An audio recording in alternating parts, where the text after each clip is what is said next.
Hello, everybody, and welcome to Tabletop Bob. My name is Bob, and I'll be your Dungeon Master for tonight's episode of Curse of Strahd. We're in episode 4. We've got Tim, Andrew, Michelle, and Stefano back here on the channel. How's it going, everybody? It's going. Great. So excited that Amazing. we're back at it again. Yeah. Going great. Back Tim- at it again with the white vans. Tim, you sound different today. Bob, I feel different today. Well, everybody, Tim, you'll notice, has some new headphones that I gave him. So it's funny. We were talking about this last episode. We said we're gonna get Tim some good headphones, some good microphones, so we can hear, because there's something with those ones that you had, and we're gonna get them. But I told Tim, come to my house. I have great headphones for you. Come to my house. I invited him over. You know, like a vampire can only come into your house if they're invited. So I said, Tim, come into my house. Tim came in. He said, thank you for inviting me. Thank you for making me drive to your house and get these headphones from you. I'm so excited. And then he saw my house as, like a tornado came through here. My kids leave everything all over the place. There's toys, random pieces of paper that my son cut out all over the place. Your wife was making garlic bread. It really threw off my vampire senses. That's true.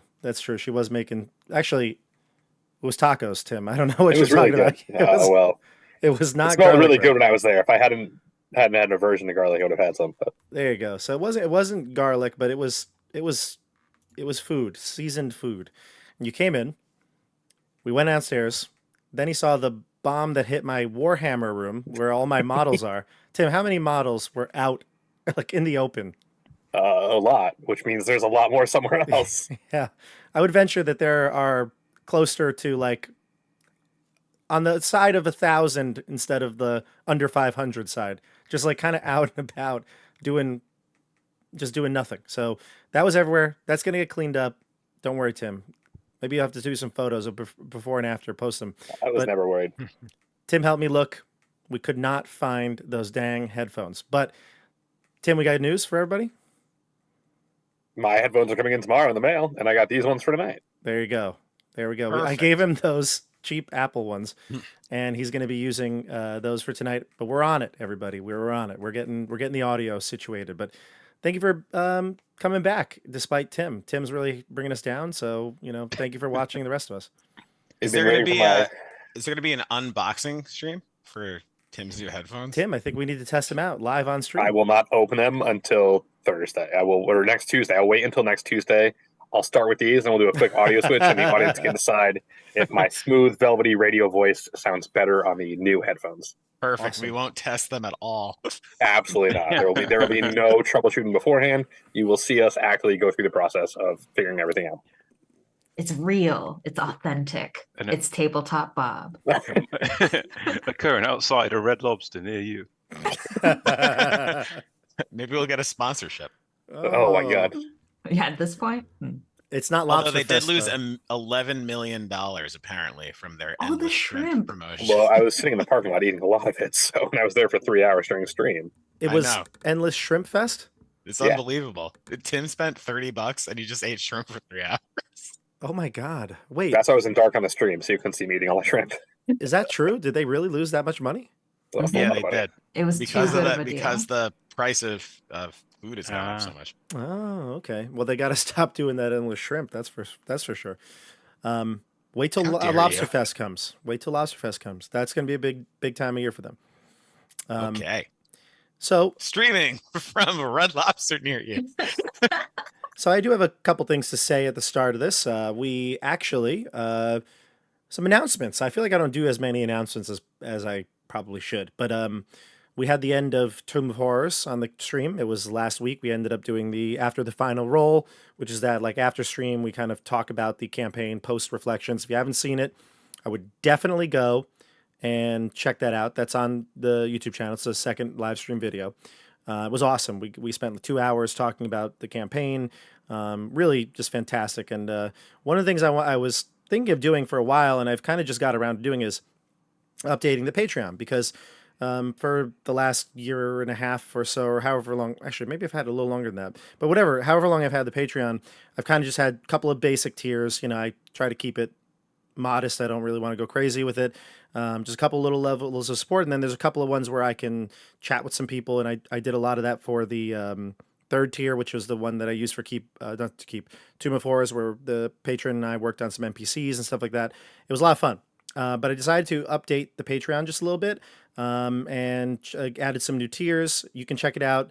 Nothing changed with the other tiers, but just, there's a tier where you can, we can chat. So check that one out. That's on there. And I'm going to leave a link to it. Well, actually, no, the link's down there already in the description, but maybe I'll throw it down in the comments when this whole thing is over. It's just another way to support the channel. I know some people have. The only reason I started is because a lot of people were asking me to do it. It's just small little contribution, helps make things a little easier around here.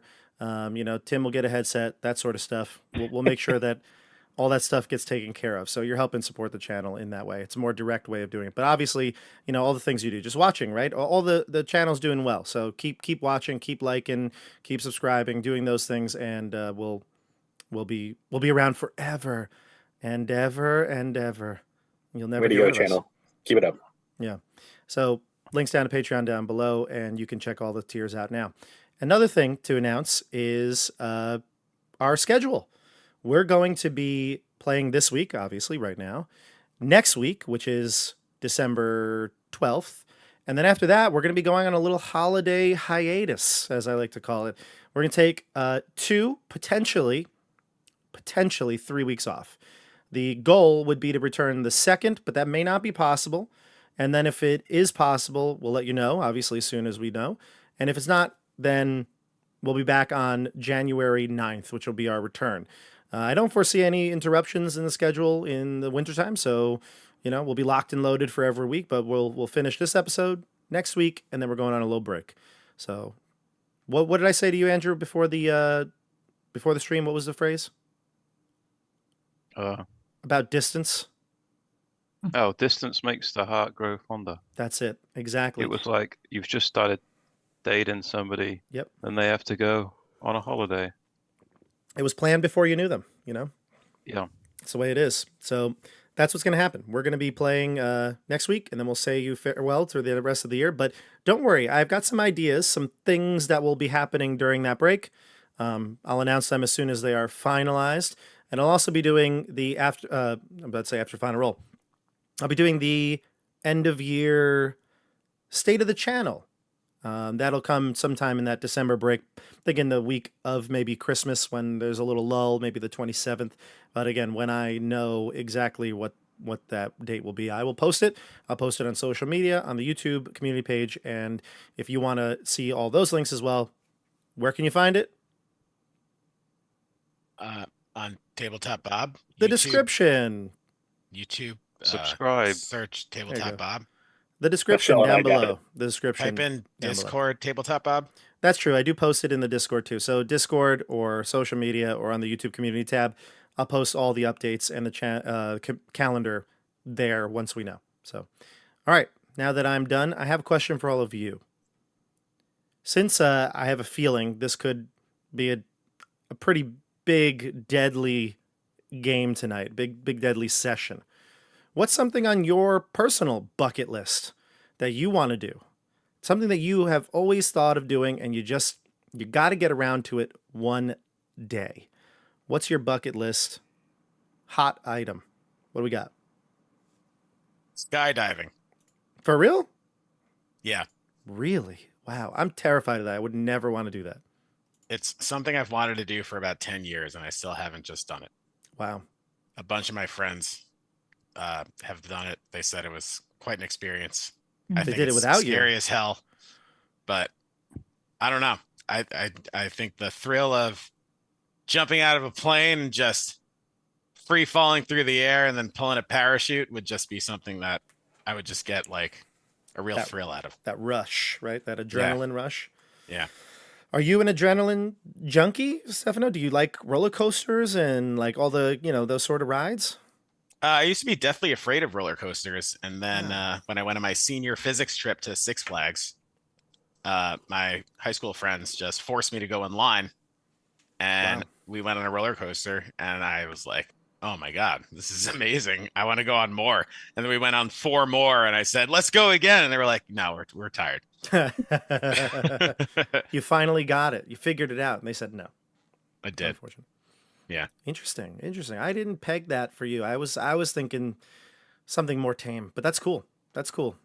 Props to you. Anybody else? Well, first of all, I gotta say, Stefano, yes, definitely do the skydiving thing. Cool. Yeah, I've been a couple times, and my favorite part is like the moment when you pull the parachute and like for a second you're like this giant hand just like snatches you out of the sky and you're just like floating there. And then you just kind of like look around and you can see the curvature of the earth. You've and done you're this, just Michelle? Yeah, A I couple love times, she skydiving. says. Yeah. That sounds rad. Maybe I'll go with you. Maybe they do skydiving up by New Paltz. So like Oh. but one thing that I would love to do, like bucket list for sure, is I would like to go hiking on a volcano, maybe like in Iceland because of all the beautiful like geological features, or maybe like South America, somewhere around like the Ring of Fire. But I would love to just like be walking on my own feet on a volcano. Yes. That's on my bucket That's list. incredible too. That's like a really good bucket list thing. I feel like those are the things you would never just plan to do. So you just got to go out of your way and do it. Exactly. Yeah. And if it's a volcano, it might be the last thing I ever do, but like I guess that's the whole point of the bucket list. Like do it before you go. So Yeah, fair enough. Andrew, Tim?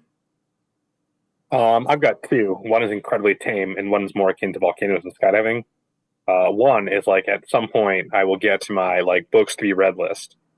Because next week I will stream it from a different place in my apartment, and you'll just see the wall of books behind me because I live like a hermit, and it's just like very difficult to get to them. And of course, I keep accruing new ones, so the list is getting longer and never shorter because I never sit down and actually read them. But one day, my bucket list is to finish all the books I've bought at this point. That's the more tame one. The more akin to skydiving and volcano walking would be like, I really want to go to Russia. I think it's a really cool country with really cool history, and it's like expensive and difficult to get there currently. But it's on my list of things to do. Okay. I'm unfamiliar actually with that, Tim. What is it? The country of Russia? Country? Oh, hold on. I misheard you. I thought you said Rutta. And I was like, Rutta? Rutgers. Rutgers. Rutgers. It's New Jersey. New Tim. Rutgers. Russia, the former USSR. Chris from Long Island says he wants to own a Red Lobster. That's on his Well, list. if you own a Red Lobster, Chris, if you build it, they will come. And they is me, and the Red Lobster is the thing you build. Just upcharge that endless shrimp. Don't upcharge the shrimp. I may not come. If you cut If the you- power of my apartment, I will definitely come regardless of charge. Look for creepy men in the parking lot. It's probably Tim. It's Tim. Shout out to Jason Farrell for the $10 super chat. Appreciate the support as always. I don't know if it was in response to something we said, but thank you. And Andrew, why don't you tell us your bucket list item? Obviously, it's not going to Russia. So I think I've talked to you about this before, but like I've always wanted to, when I'm old, like somehow get a cop car and drive it around really loudly with the sirens on. When have you told me this? When? It's like a strong desire I have, like drive around in the car, put the sirens on, go past people. Ha ha ha ha. Interesting. Okay, that I think might be would hard to do. amazing. That might be I hard to don't do. know how, I don't know how I would do it. Maybe Yeah. I could I don't know. It's against the law, I'm pretty sure, to take one you'd have to maybe like set this up with somebody. You have to know somebody. Got to get some connections. Yeah, right. Maybe if you know somebody, you could ride with them or something. That's what you I need don't to know. ride along. Andrew needs to Yeah. ride along. That would be cool. Nice. Aw. I'd also love to be on YouTube one day, but Bob already fulfilled that for me. There you go. Wow. See, that's actually the easiest bucket list thing because anybody can do this. So, I shouldn't say anybody. Okay, No one Takes can us- do it as well as you do, Bob. takes a That's certain the tricky part. type of person to want to do this, but yeah, someone crazy most likely is what I would say. All right, Andrew. So there's a good bucket list. I would say for me, it's this one doesn't seem too out of the realm of possibility, but I would love to play Warhammer at Warhammer World in England, like actually in the motherland, right, Andrew? You know what I'm talking about. Right. You've done Yeah. that though, right? Mhm. Yeah, it's like nothing for Andrew. One day, maybe that would be how I would do. But I would say the more difficult thing to do, and the something I've kind of always secretly wanted to do, is to go to every single Major League Baseball stadium. I have far too many to go to. I've been to Citi Field, like, I watched ton, a TV show about someone who went to every soccer stadium that in must the be UK hard, right? league, not the Premier League, and like the 4 big leagues. Like, Okay. Is that when hard I to was a do? kid, Is it there was a Division lot of 1 them? through. There's maybe like 80. Oh my God, 80. That's a lot. Wow. It's like he did it with his dad when he was young, Yeah. and you could just go in. Oh, It really? sounded amazing. You can do that? You could just go in? You don't have to pay Back tickets? then, this was like in the 90s or something, or the 80s. Okay. The wild 80s. Got it. Mhm. Have you been to Camden Yards? Does that even still exist? Camden Yards, yeah, it exists. I'm fairly certain, right? Don't the Orioles still play there? I don't know. Everyone's Yeah. getting a new stadium these days. Yeah, that's true. I haven't kept up with everybody, but I don't think I've been there. I've been to Baltimore a few times, but I've never been to Camden.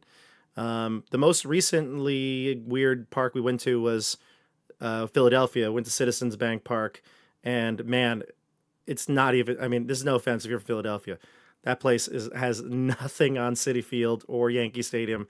It's night and day. Like this, really, really. I'm a New Yorker. I know it sounds snobby. I'm like the Mets fan who's like Citi Field's the best park, but it is so nice, Citi Field, compared to those stadiums. Like, I'm spoiled. Really, I'm spoiled. That's what it is. But anyway, enough baseball talk. People here like sports ball. I'm out. Still All right. jump into Curse of Strahd. What do you think? Sure. Sounds good. Curse of Strahd was on my bucket list too, but yeah, it's off now. Oh, yeah, Strahd, that's true. Yeah, I should have said that. Strahd is actually, I think he's a Cincinnati Reds fan Mm. because of the color of blood. Sure. He's also part of the Bloods gang. Okay, yeah, Ooh. probably, yeah. All right, let's do it. Here we go. We're jumping in. Let's do a quick recap here, and why don't you tell us who you're playing? We'll go to Stefano first. Keep that going. You got it. I'm playing Canas, the half-elf warlock, with my trusty demonic familiar, Yune, Yune. who was originally a sprite, but now got kind of messed up once we entered the realm of Barovia. I am happy to serve you. Oh, thank you, Yune. Even though you've changed your appearance, it was very clear to me through our bond that it was still you. Excellent. And last episode, you ended up meeting our good friend Strahd von Zarovich, and something happened to you. You had a shadowy encounter. Or a lack of a shadowy encounter. I saw Strahd's shadow leap from his body and go to my shadow and bite the neck of my shadow, and then all of a sudden it was gone. What's Yeah. the folklore about people who don't have a shadow? There's some kind of really interesting folklore that I can't remember. Is there? It's like Peter Yeah, Pan, that will right? be my homework for the next episode. I will look it Oh, up. they have to fly through someone's window and get a thimble from a girl. That's it. Yeah, Peter Pan, and there's also a fairy involved in that story. So you Is bet. that what it is? And her name is Yune. that's just Peter Pan. I don't know if that's Peter like something. Yeah. Yune Bell. Yeah. We'll go to Michelle. Michelle, who are you playing tonight? I am playing Dione Ironsage, who is a little Dwergar rogue lady of the Arcane Trickster speciality. Yes. Yes. And she is generally boulder shaped, distrusting and reluctantly going along with this because she has to. And I guess last time Dione was interested to hear that apparently Barovia is being visited by werewolves on a nightly basis. Dione also feels that she was a little bit framed by Rufus, who was trying to get her to like unlock a door. And we almost got in trouble, and Dione just totally threw Rufus under the bus and was like, nah, man, it was all him. So Yeah. that's Dione. Yeah, Father Donovich, who's the priest of the Church of the Morning Lord, the patron of the sun god, the sun god that they worship here in Barovia. And you entered the chapel, you talked with him. He said you should definitely go talk to the burgomaster. I would love to see my good friend again one day. And that's when he caught you snooping around. I mean, he didn't see what you were doing. I think you were able to make a stealth check so that he didn't really notice that you had tampered with the chains, but nonetheless, Rufus did try to kind of throw you under the bus there, right? He kind of made you do all the dirty work. Yes, Yeah. yes. But it was okay. In the end, Dione was like, played clueless, shuffled away. Yeah. I think she got away with that. I think you did. And we'll see if Father Donovich has anything else to say today, but my assumption is maybe no, because there's something else going on. We'll talk about that in just a second. Let's jump up to Andrew. Andrew, who are you playing? So I'm playing Rufus Gwaindire, human paladin, following the path of glory. Yeah. And Rufus, of course, you've been upgrading. A couple episodes ago, you got your armor, yes. But last episode, when you went to the Burgomaster's mansion, you actually got a brand new sword. I got a long sword, so Yeah. I can actually give you guys your daggers back. Except I might keep the silver dagger, but give you guys the daggers back because now I can do my longsword two-handed. That's right. D10 of damage, so not quite a shield, which is on my Christmas list for Rufus. Shield, Maybe your bucket armor list. armor that doesn't suck. Yeah, exactly. What is your armor class right now? It's 14? It's 14. That's solid in Barovia. I That's don't what I know would about say. that. It was supposed to be 90. It was 9. It was 19 before I lost all my equipment. Well, you know what they say. Distance makes the 19 heart is grow the new fonder. I was going to say 19 is the new 14. That too. 19 is the new 14, and distance from your armor makes your heart grow fonder. So we'll see. Right? Yeah. Of course, you went to the Burgomaster's mansion. It looks run down and assaulted on a nightly basis, just like the church was. And you found out that Ismark, who you had met earlier in session, I think, 2, Ismark, who's known as the Lesser, because he stands in the shadow of his father all the time, was hiding something. In his house, he was protecting his sister, who had been visited by Strahd twice already, and many attempts for a third time. And his father, the Burgomaster, had actually suffered some sort of deathly attack. We didn't ask why or how he died, but he is dead. And of course, that is the secret. He had him in a coffin. Irina, who you met as well, she seems a bit meek, scared. I mean, kind of understandable that Strahd's been coming after her night after night. But regardless, her father passed away, and they desperately want you to help bury him in the cemetery behind the church. If you do that, you'll gain their favor, as well as Ismark has tasked you with something. He's given you a quest, a mission. Take Irina away from here. There's a place called Valaki that is northwest of here. If you head out on the Svalich Road west, you'll be able to get there in a few days' time. That is a safe haven. Perhaps that's a place where you can make some sort of resistance and keep Irina safe.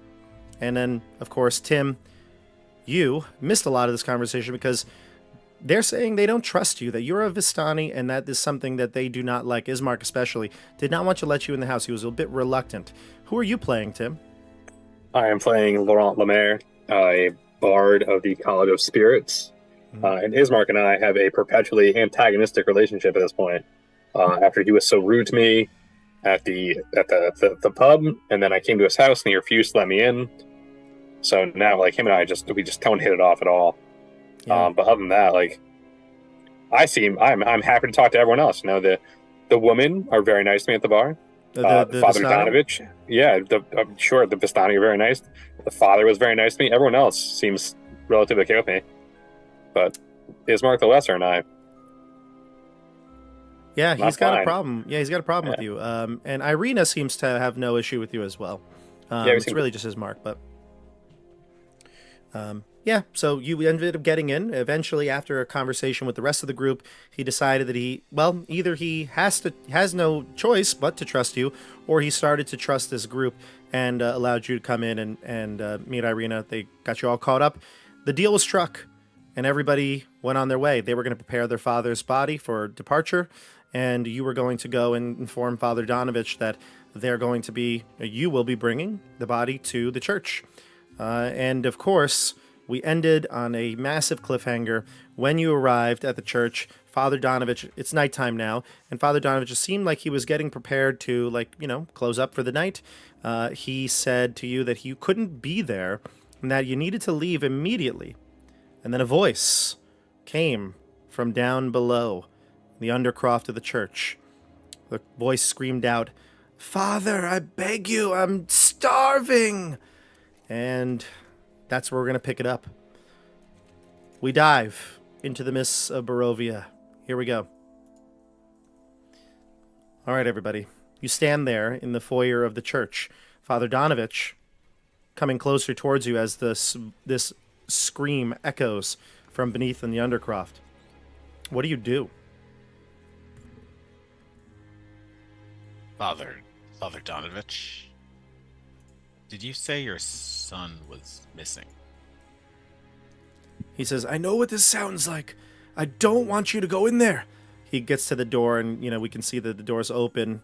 Rufus already in that door that had the secret compartment, and he kind of rushes in, pushes past you, and gets in front of this trap door that's locked. It's actually still unlocked because I believe, Dione, you positioned it in a way that made it look locked from a distance, right?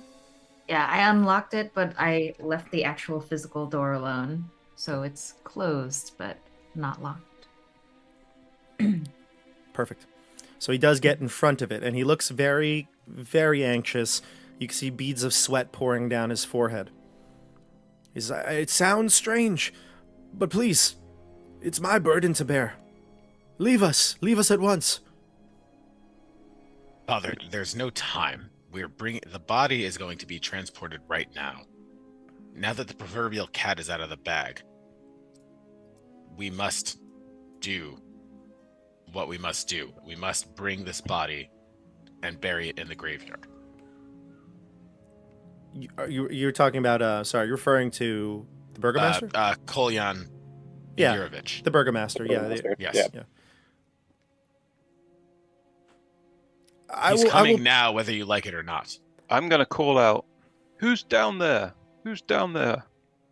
You hear the voice from below say, "I'm here. It's me, Doru. Let me out, Father. I'm starving. I need food." You said your son was dead, Father. Well, he is a father, so it could be anyone. He says, "My son is dead. Everything that was left of him is gone. What's down there below is just a husk." Can I sniff the air and see if I can pick up on that familiar wet dog smell? Sure, go for it. Give me smell a of roll. werewolves. What, perception? Yes. Mm-hmm. Okay, give me one of these. A 14. A 14. There is no wet dog smell. You don't get the sense that there's any werewolves in this building. Certainly not in the immediate vicinity. Okay. I'm immediately less interested. Not a werewolf. Okay, whatever. I just kind of look elsewhere. I will say, though, you do smell some funky scent coming from down there. It smells obviously like moldy and mildewy, but it smells almost like barnyard animals. It's like a farm almost down there. Oh. Father, are you keeping some animals downstairs? He says, "This is none of your business, trust me. What I do with my son is my business. Leave it be." So it is your son. Like I said, what's left of him? Father, the Gwaine Lord can work through me to cure disease. Maybe I can help. This is no disease that you've ever seen. Father, if your son is in danger, we have to help him. If you want to try to persuade him, Andrew, I'll let you do it. You can give me a persuasion check, and let me know what would you say to convince him. You could roll first if you want to see how well you do. Okay, so An 8. I'll move here. I'll move next to him, and I'll touch him on the shoulder, and I'll say, "It is better to try and to fail than not to try, my friend." I've tried. I've prayed every night, every day since he came back. So what is this affliction that afflicts him? He has become a vampire. Oh, no. But what happens if if a vampire does vampires not need to consume blood? You hear again, I'm starving. I need you, Father. Whose blood has he been consuming this year past, Father? I bet Maybe it's some his. cows, some horses, sheep. I'd You're on like the to You're on the right track, Dione. animals, these barnyard animals. That's what it smells like. You said he was different since he came back. When did he come back, and from where? He says, about a year ago, he went to fight the devil Strahd himself. I told him not to go. He went with that foolish wizard. How What? did he return? He returned to me in this state. Over the course of the next few nights, he turned. He changed. He is dead. Nothing left of him is my son. Only his appearance. What wizard was he traveling with? I do not know. Many people have come through this town trying to slay the devil. None of them have succeeded. Father, it seems like you are betraying your oath, keeping him down here. What oath? The Morning Lord has abandoned us. And yet you pray to him every day. This is blasphemous. He says, I will not let you in there. And he kind of stands a little tall right above the trapdoor. He doesn't look like he's a fighter. Honestly, you probably could just subdue him if you wanted to.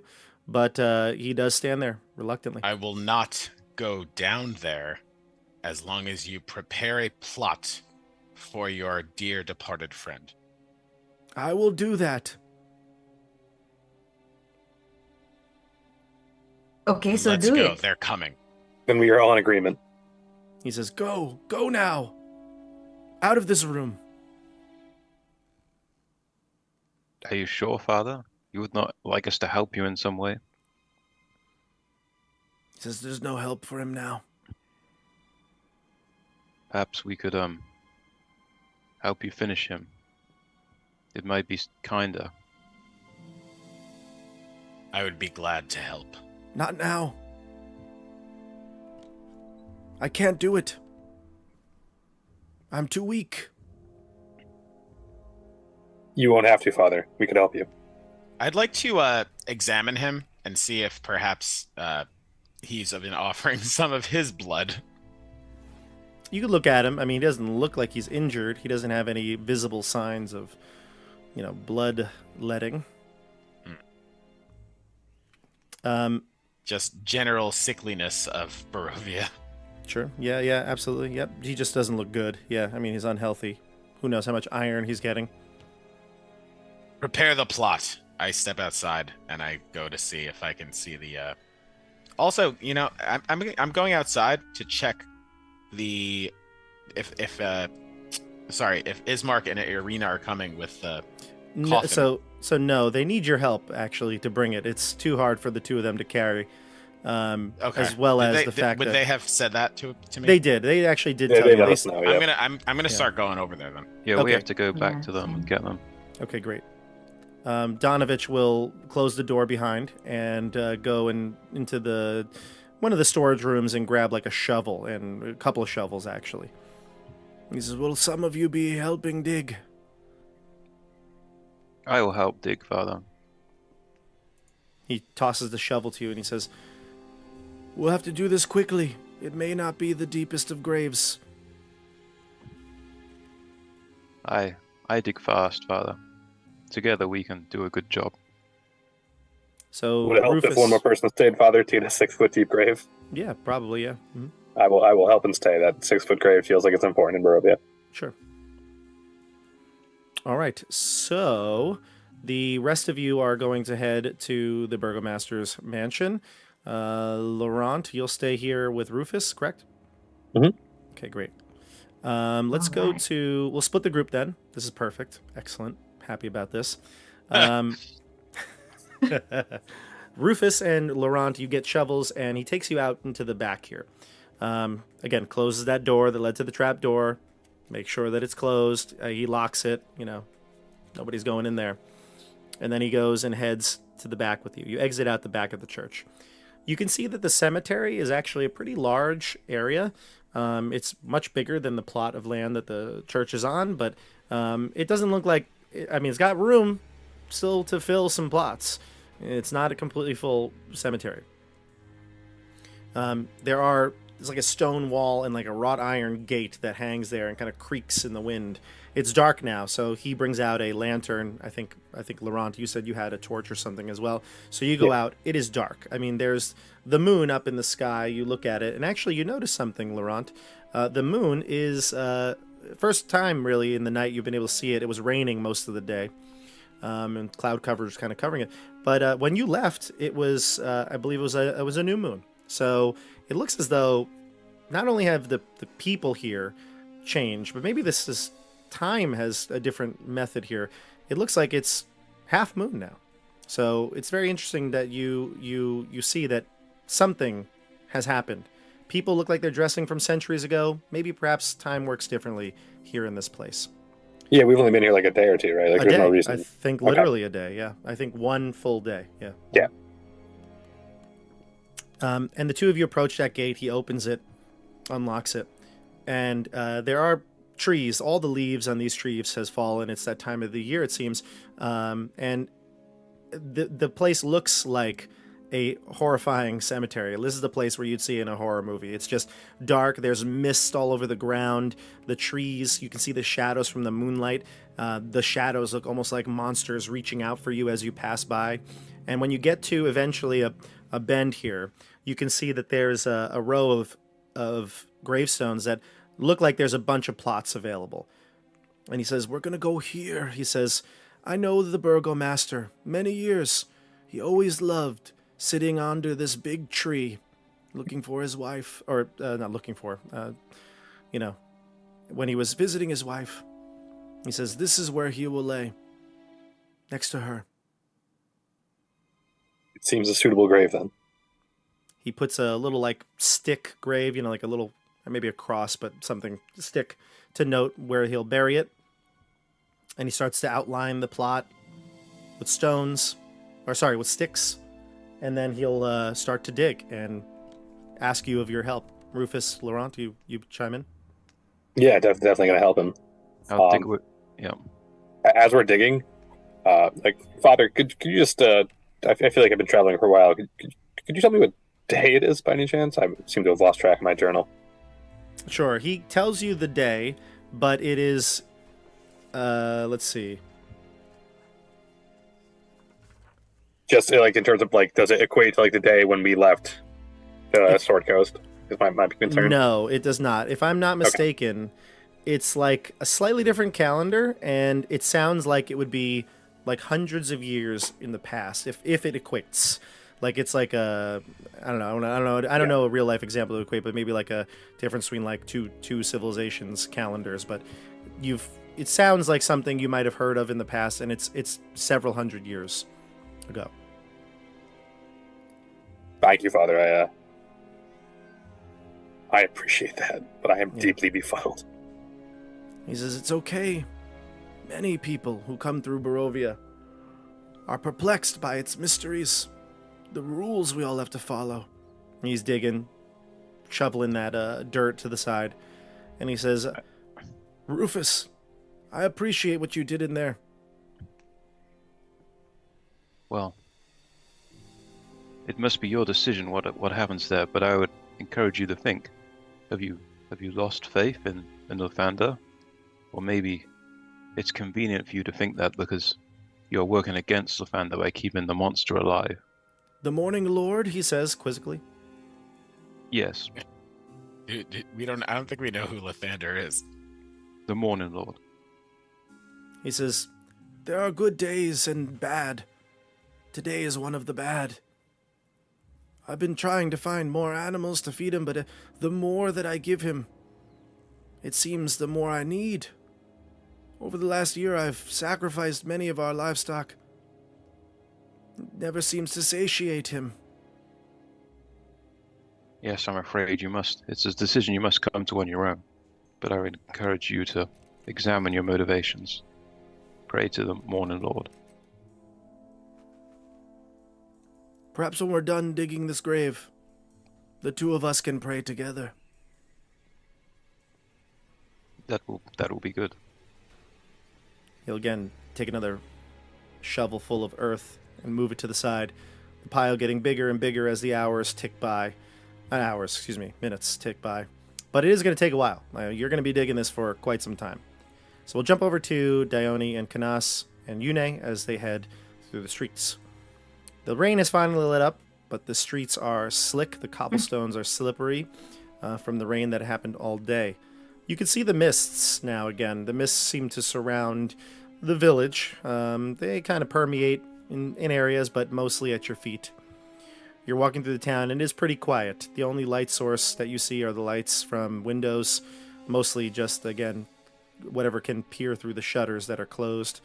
The homes that are lit have fires going in them, and no one is really out on the street. The only people out are the people at the Blood of the Vine Tavern, and you can see Alenka standing by the doorway, that light streaming out onto the street as you pass by. And she screams back inside to what you would presume to be her business partners and says, I'll be right back.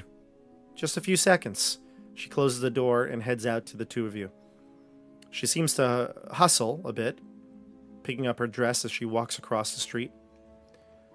She says to you all, where is your friend? Laurent?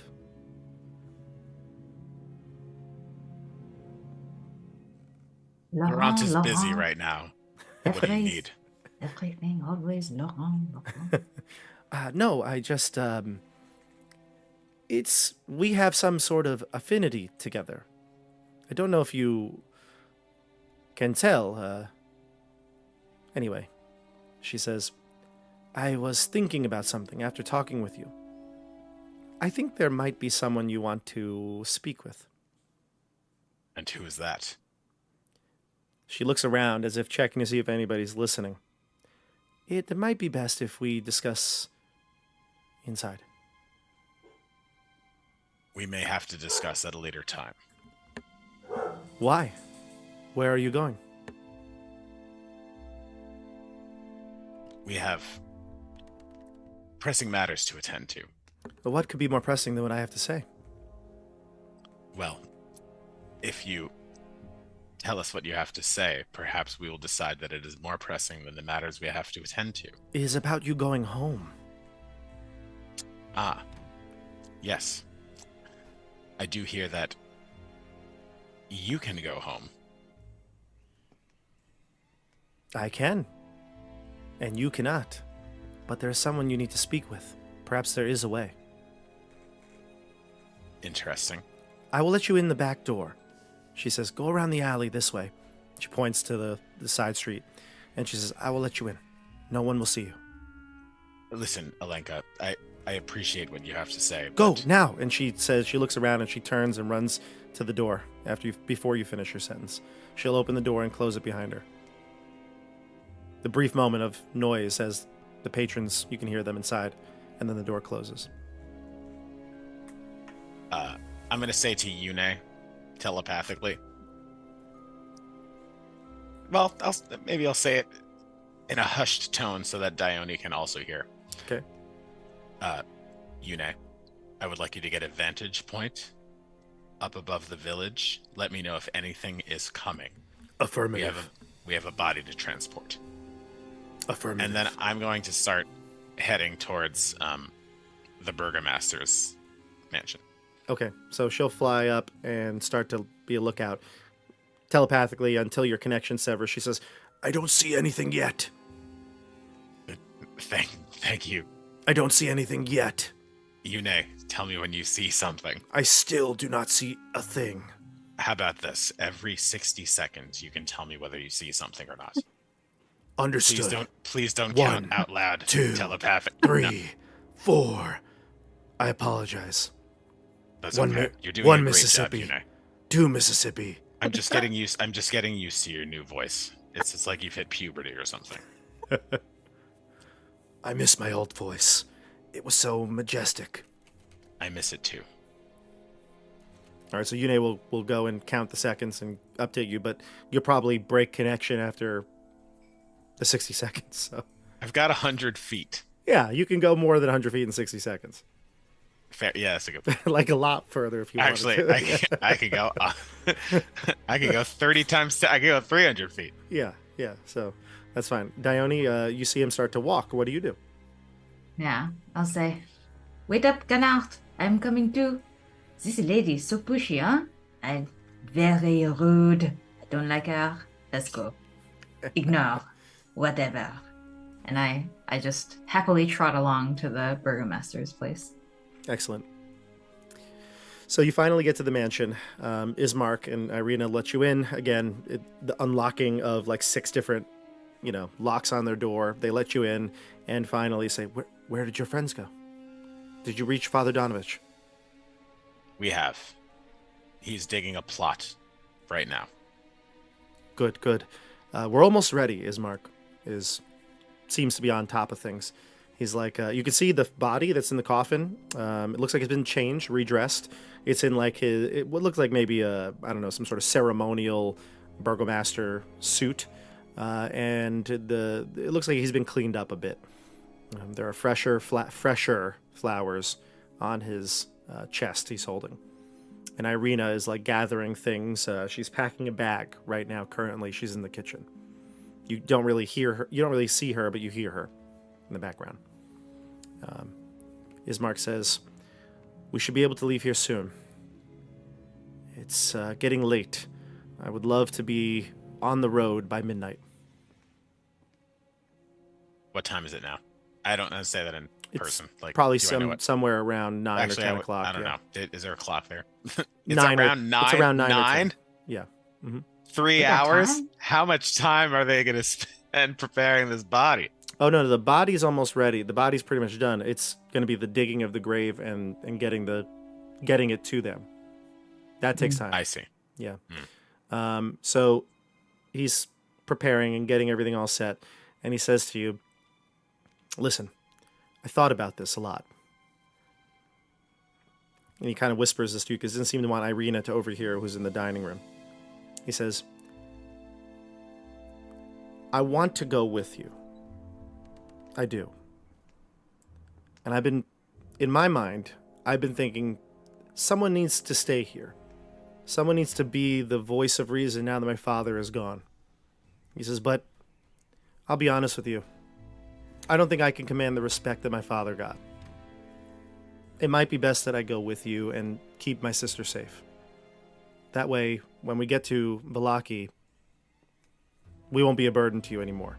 Get us there, and we'll manage to start our lives over there." Fine. Sounds good to me. What is there for you to do here? You mean for Ismark right now? Yeah. Like preparing, you mean? No, what is left for you here that you wouldn't travel with us? The only thing that's left is this building, the people. I care about this village very much, but I don't know that I can do much more good for it.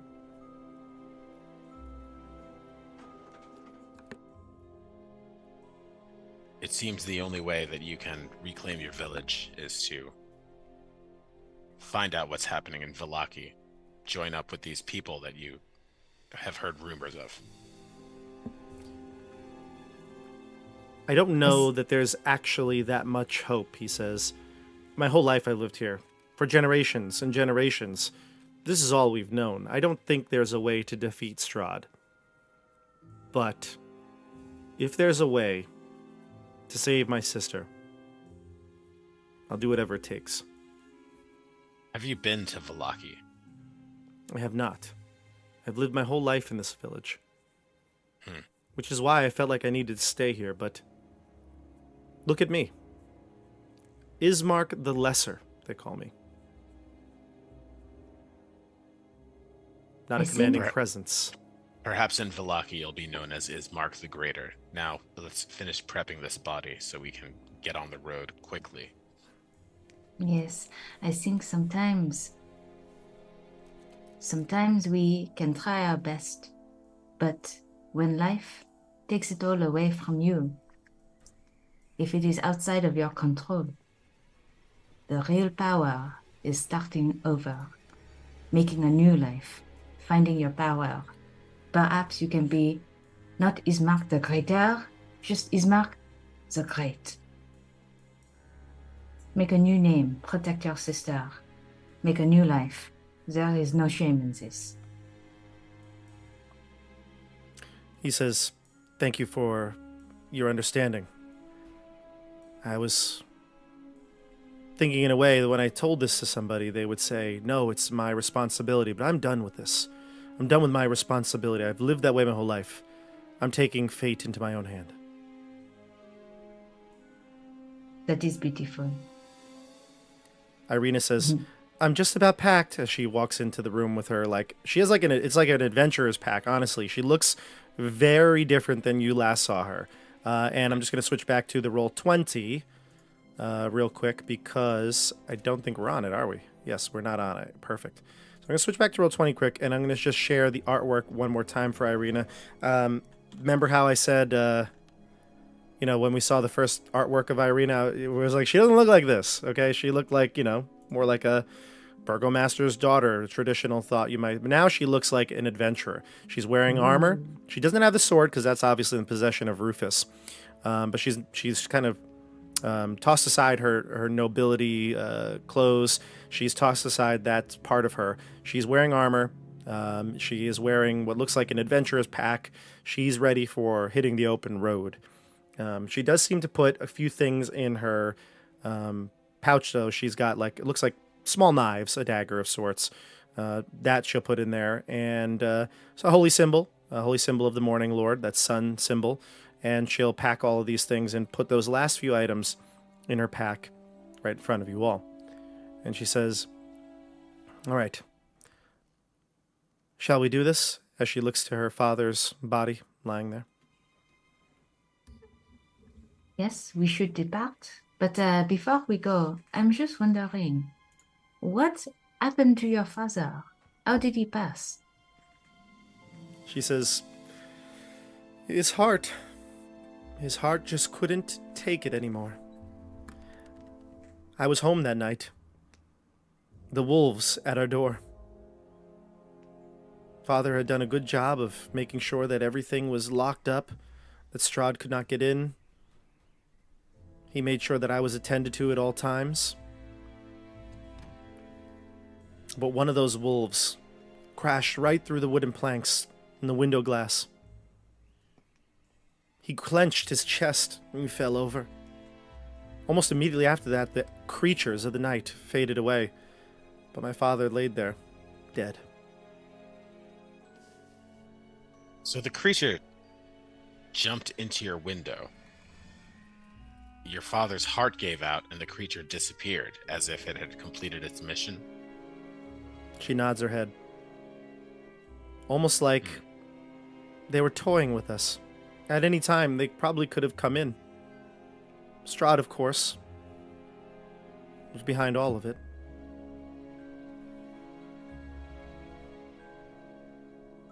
I'm sorry to hear this. It is a tragedy. Yeah, and she does another quick little thing with her, like, little cowl here. She, like, pops it up so that it covers her bite marks. And she says, let's go. Let's put him to rest. All right. Okay. All right, so we'll switch back to Laurent and Rufus. Laurent, you are taking shifts digging. It's kind of getting hard. You have to get into the pit to keep continuing digging. This is maybe at least an hour or two have maybe gone by at this point, and you can hear the sounds of your friends approaching. Still need a little bit of ways to go. This is too shallow of a grave, but you see your friends approaching the graveyard. Yeah.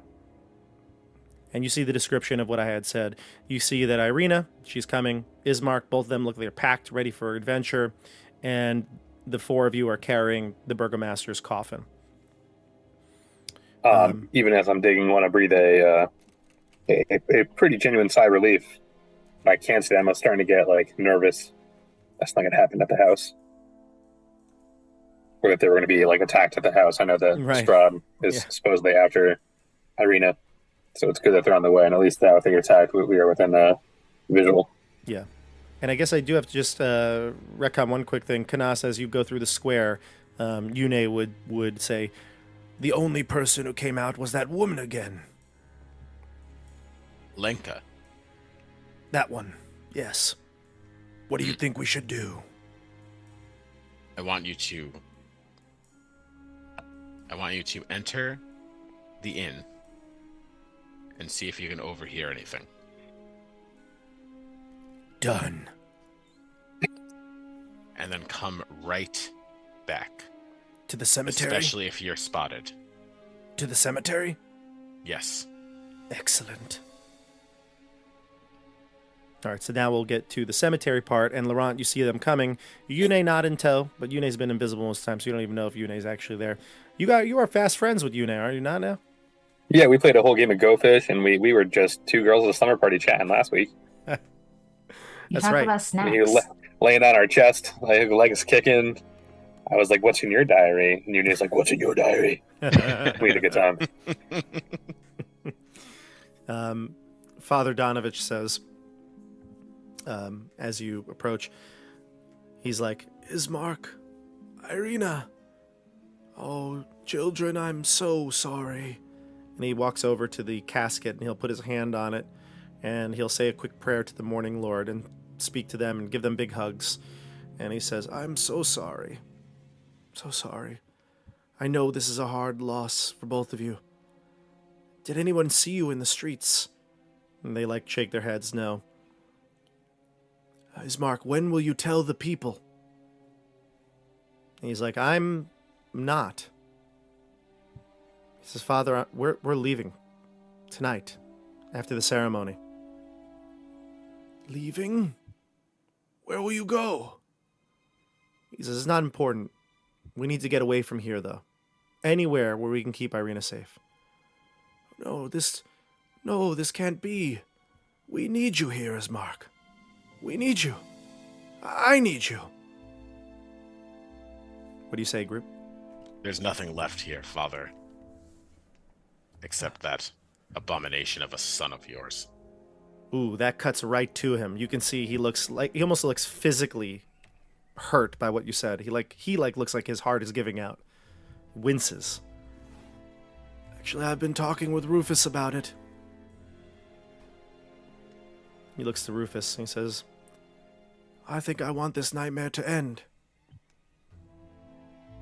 Yes, Father, you have failed to act for long enough.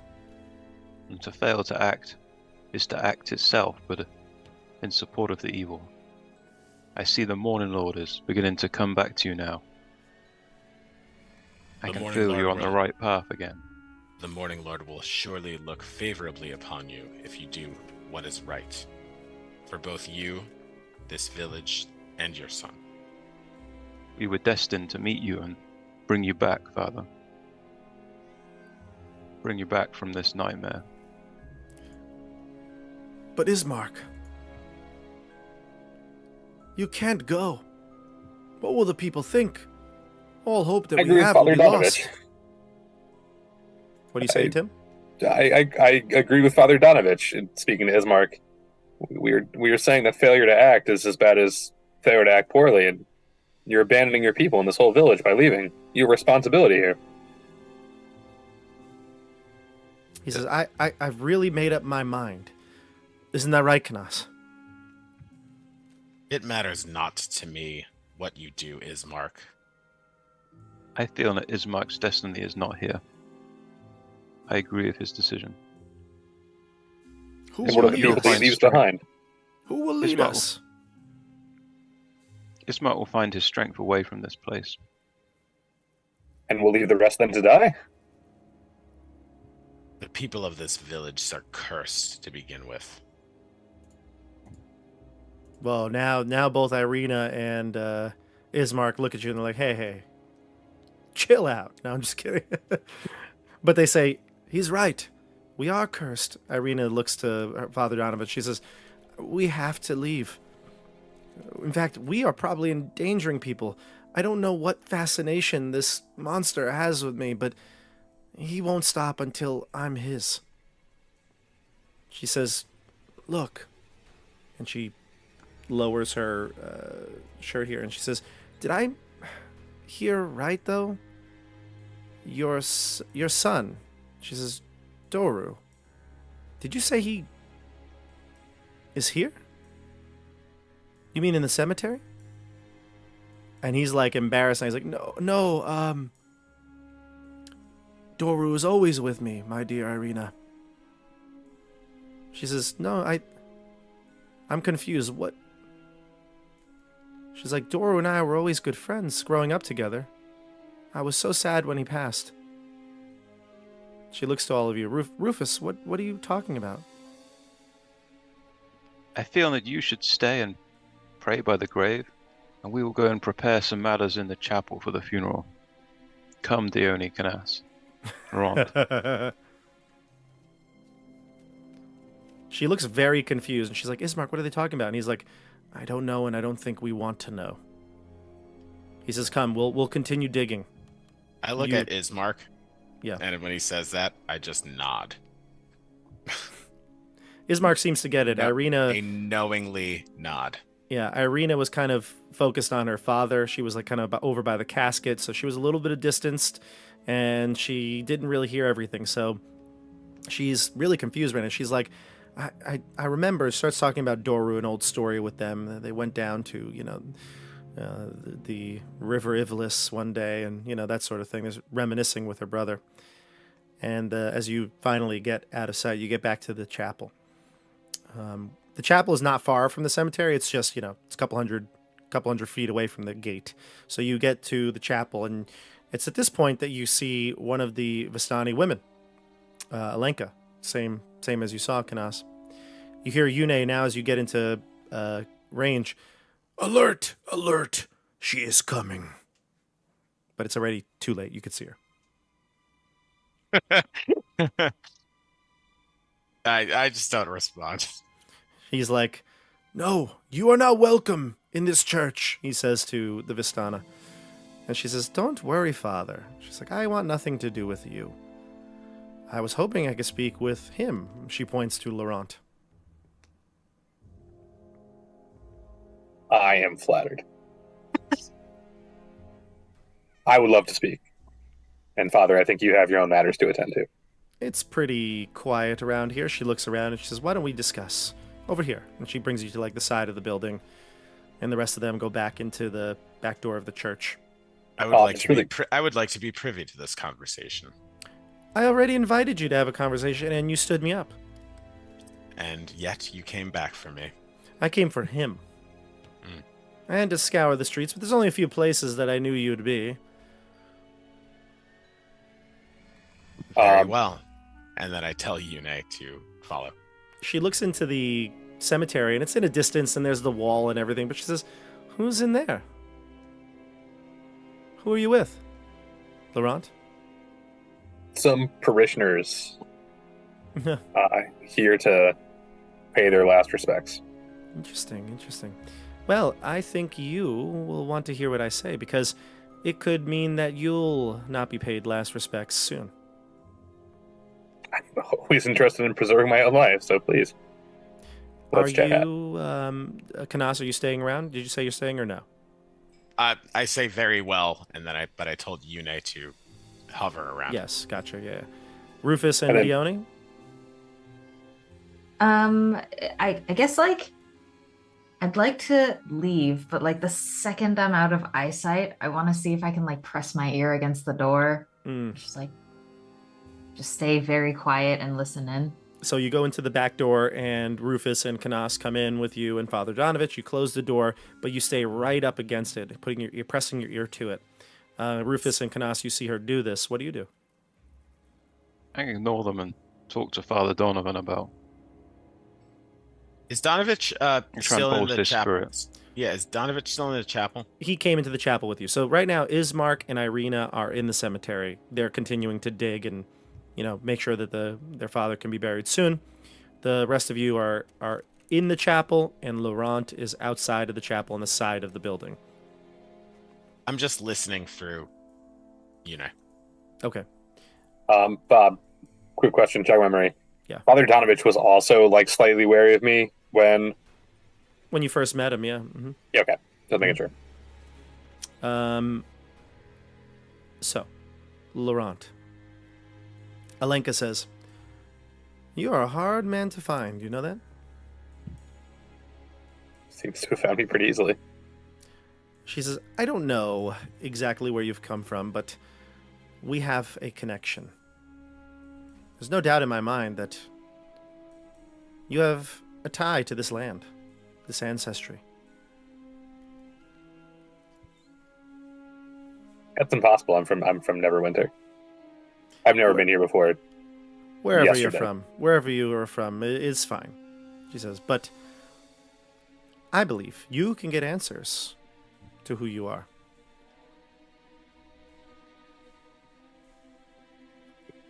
I'm listening. I also believe that you might be able to save your friends and leave this land. No, I'm definitely listening. I can only say this to you once. After I speak this, we will probably never meet or see each other. So I will say it clearly and once and for all.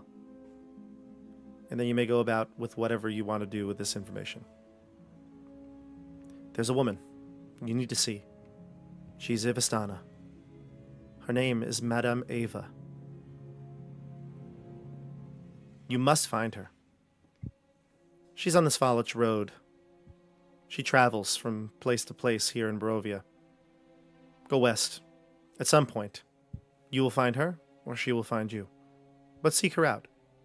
Listen to what she has to say. Until then,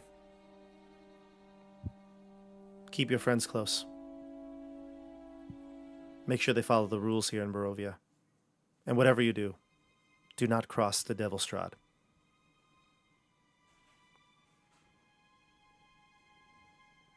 She'll lean in, Laurent. She'll go in for a kiss. She's like reasonably attractive, right? Yeah. Yeah, I'll go in for it. She gives you I'm in. Let's go. God class. a quick peck on the lips, and then she'll be off. So, She kind of and then rushes off. hearing all this, I mumble under my breath, "Oh, she was a stalker. Okay." I like Steve in the chat. Stage 4 clinger. Poor Laurent. All right, so she runs off. She seems very happy with herself, and she'll run off into the darkness of the streets and out of sight. As she leaves, I want to pull out of like a backpack or like a messenger bag knapsack, just like a small like locked chest, and consider it for a moment, and then put it back in my messenger bag knapsack. Interesting. Yune would see this and relay this telepathically to Canas. It seems that they have familiar relations. Well, they are both Vistani. He seems to deny it. What he seems to deny maybe is something he does not know. He also had a very strange box that he took out of his bag. The locking mechanism looks ornate. That's interesting. I'll keep note of that. Thank you, Yune. You're as helpful and as useful as always. Remember, Of course. the two of you are friends. Oh, we are fast friends. In fact, we wrote in each other's diaries. That's wonderful. You can tell me all about it later. I will read it to you tonight Perfect. when we lie our heads down. Yes. By the way, Yune, at some point when we travel on this road, you're going to have to reveal yourself because this is getting ridiculous. Absolutely. At your command. Thank you, my lifelong friend. What would you like me to do now? Stay here? Join you inside? It's scary out here. I'm afraid. All right, you can. Why don't you hang out with the Vistani? All right. Oh, but they're so boring. No, the one that the Laurent. Oh, Laurent. Yes, Laurent. Okay. Laurent, you open the door to the chapel, and you feel like something brushes past you. It doesn't touch you, but something flies past you. Turn around. Probably the wind. Probably. You close the door, and you see Rufus and Father Donovich opening that locked door. He opens Has it. she? Well, I'll turn around and say, has she gone, Laurent? Yeah, she's back to the blood on the vine. Okay, let's do this. Ready? What are we doing? I'll fling open the door. Oh no! I'll fling open the trap Oh door. no! Okay, here we are. You fling open the door, and you can see that chain. Again, the chain is unlocked, right? It's already been unlocked. Father Donovich goes over and he goes, My word. It's unlocked. It's open. You see, the Morning Lord has decreed this is the time. It's a sign. I point at Rufus. It was all him.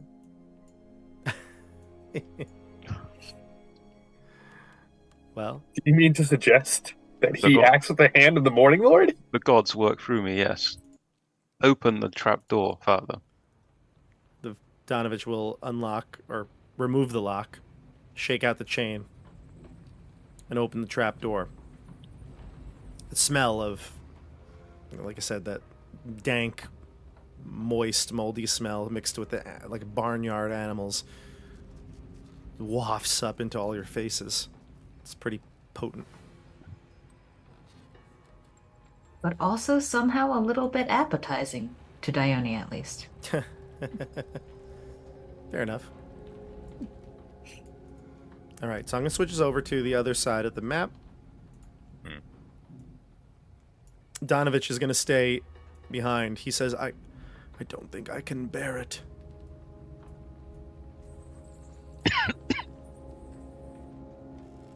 If you can't bear it, I will. You're all on the stairs. I'm just situating you on the stairs. You can place yourself where you'd like. I don't know who's going first. You can decide that. Place yourselves wherever you want. In the order, marching order, maybe. Who wants to go down first? I feel like I would go down first. I'm definitely like behind Rufus. I'd like to go last if that's an option. Okay, I'll go third, but I am definitely approaching behind them Yeah. and awaiting what they do before I take action. Gotcha. Laurent, do you want to give Rufus your torch? Yeah, that definitely makes the most sense. Okay. Rufus, you take the torch in one hand. Longsword out, I assume? Yep, longsword in the other one. Gotcha. And Dione, you're using your superior dark vision to kind of be his extra set of eyes, right? Sure. Yeah. Okay. So as you descend the steps, there's a couple things to note here. The Undercroft itself has rough-hewn walls, and the floor is made of damp clay and earth. You can see all over are rotting wooden pillars that strain under the weight of the ceiling above it. This church is old and has not been in good upkeep, so it looks like the floorboards are bending and bowing. Candlelight from above in the chapel you can see emanate downwards, so there's some just streaks of light here or there because the floorboards are so wide, basically. You can see right down the steps as you get to the bottom of the flight. In the corner over here, what look like the remains of animals. They look like they've been butchered. Chickens, goats, things like that. In fact, you actually see what looks like maybe a sheep breathing its dying breaths, heaving, like panting, lying there on the floor on its side. I want to ping Divine Sense to see if I can find an undead within 60 feet. Yeah. How does it, just how would you do it? What would you do physically? Like, what is your character doing to ping the divine sense? I'll put out my hand like this, and I'll say, the Gwaine Lord reveal evil and good to me. Oh, you get a ping. There's an undead creature here. You look It's around. Father Donovich. You look around. Your eyes seem to be betraying you. You see the shadows of all the pillars, and you're like, where? I sense it. Where? And then you realize the ping is coming from the ceiling. You look up. You hold your torch, and above you, you can see climbing very fast along the roof, like skittering upside down, like a almost like spider climbing on the ceiling, is a crazed humanoid. You can see the red, bloodshot eyes glowing in the darkness as it makes its way towards you. It drops down from the ceiling and goes to grab at you. And then it's yanked back by a chain around its neck. You can see, and this boy, really, I mean, he's 18 years old, no more than 18, stands up. He's frail, scrawny, pale, sweat pouring all from his sides of his head, his temples, sweat pouring down. I need food. And he calls out to you, and he's just like literally out of reach as the length of his chain stops him 5 feet before he can get to you. What do you do? Ashara, my friends, here's the undead thing. Glory awaits. And then, if glory to you is killing a undead 18-year-old, then have at it. he's already dead, I say. Oh, I'm gonna blast thanks, him. Bob. I'm gonna blast him with. Oh, hang on. That's Doru. Yeah, but he's pinged as an undead, right? In my divine sense, so I have no. He's a dead. No thing. qualms about that one. He will kill him. So, because he's just out of range, I'm gonna smash him with I'll smash him with a guiding bolt. Okay, so we're going to go into combat if you attack. So here we go. Let's do it. Roll initiative. I'm going to bring up the tracker, so just give me a second with that, and then you can click on your token and then roll your initiative. I'll let you know so that we can... Here we go. The tracker is up right now, so go ahead.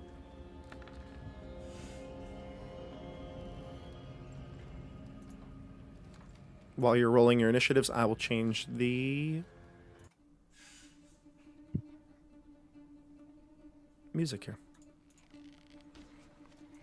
All right.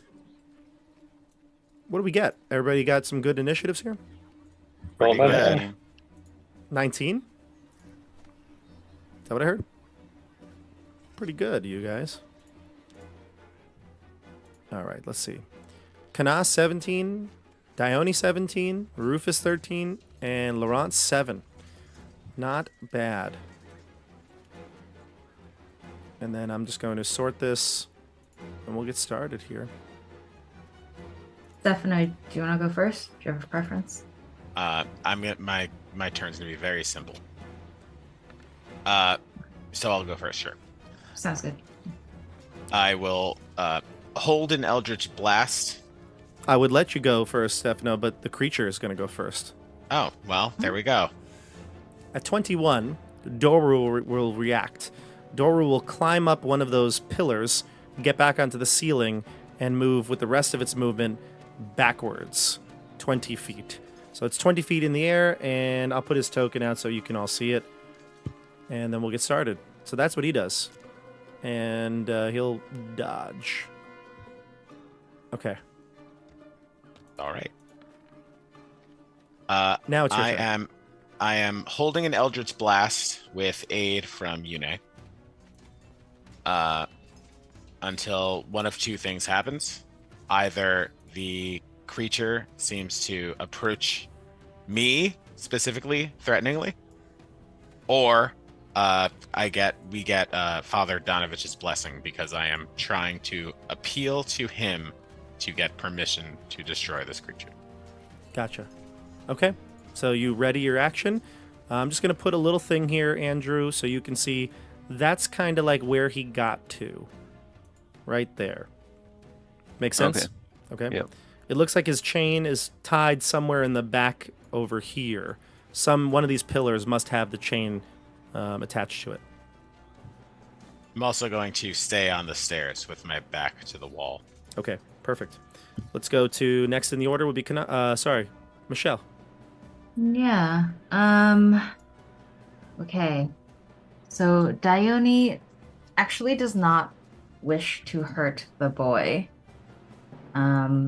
So just to give you a sense of what Dione is thinking in her head, from her perspective, he is a victim who has been subject to something outside of his control, and he does not deserve to die because of that. Did you say that out loud? No. No, sorry, just giving you context. Okay. Yeah. So Dione is going to go over to where's the sheep? You said there was a sheep in the corner was over here, yeah. Mm-hmm. Okay. I'm gonna go over to that corner and try to pick up the sheep and bring it kind of within reach of his chain while keeping myself out of reach. Is that possible? Yeah, totally. Okay. I'm just going to put a S down to represent the sheep. Okay. I should probably be able to find a sheep, actually. Let me see if I can find a sheep real quick. But you bring it over to the extent of the last extension of the chain you saw? Yeah, and then with all my might, I'll try to hurl it as close to him as I can manage. Gotcha, okay. I'm going to throw a sheep in there. There you go. Sheep.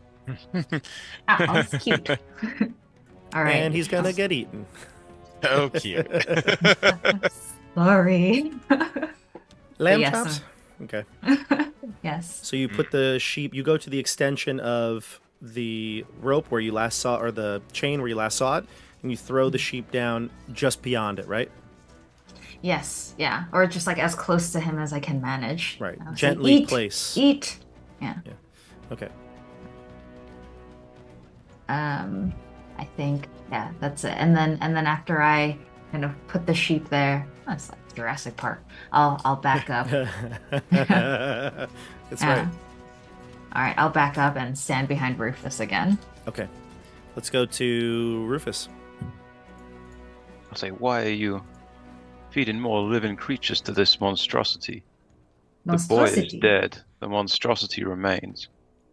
And I'm going to go here. Oh, sorry. No, go for it, man. I'm going to go here and hold my action so when he goes to the sheep, I'm going to hit him with a longsword.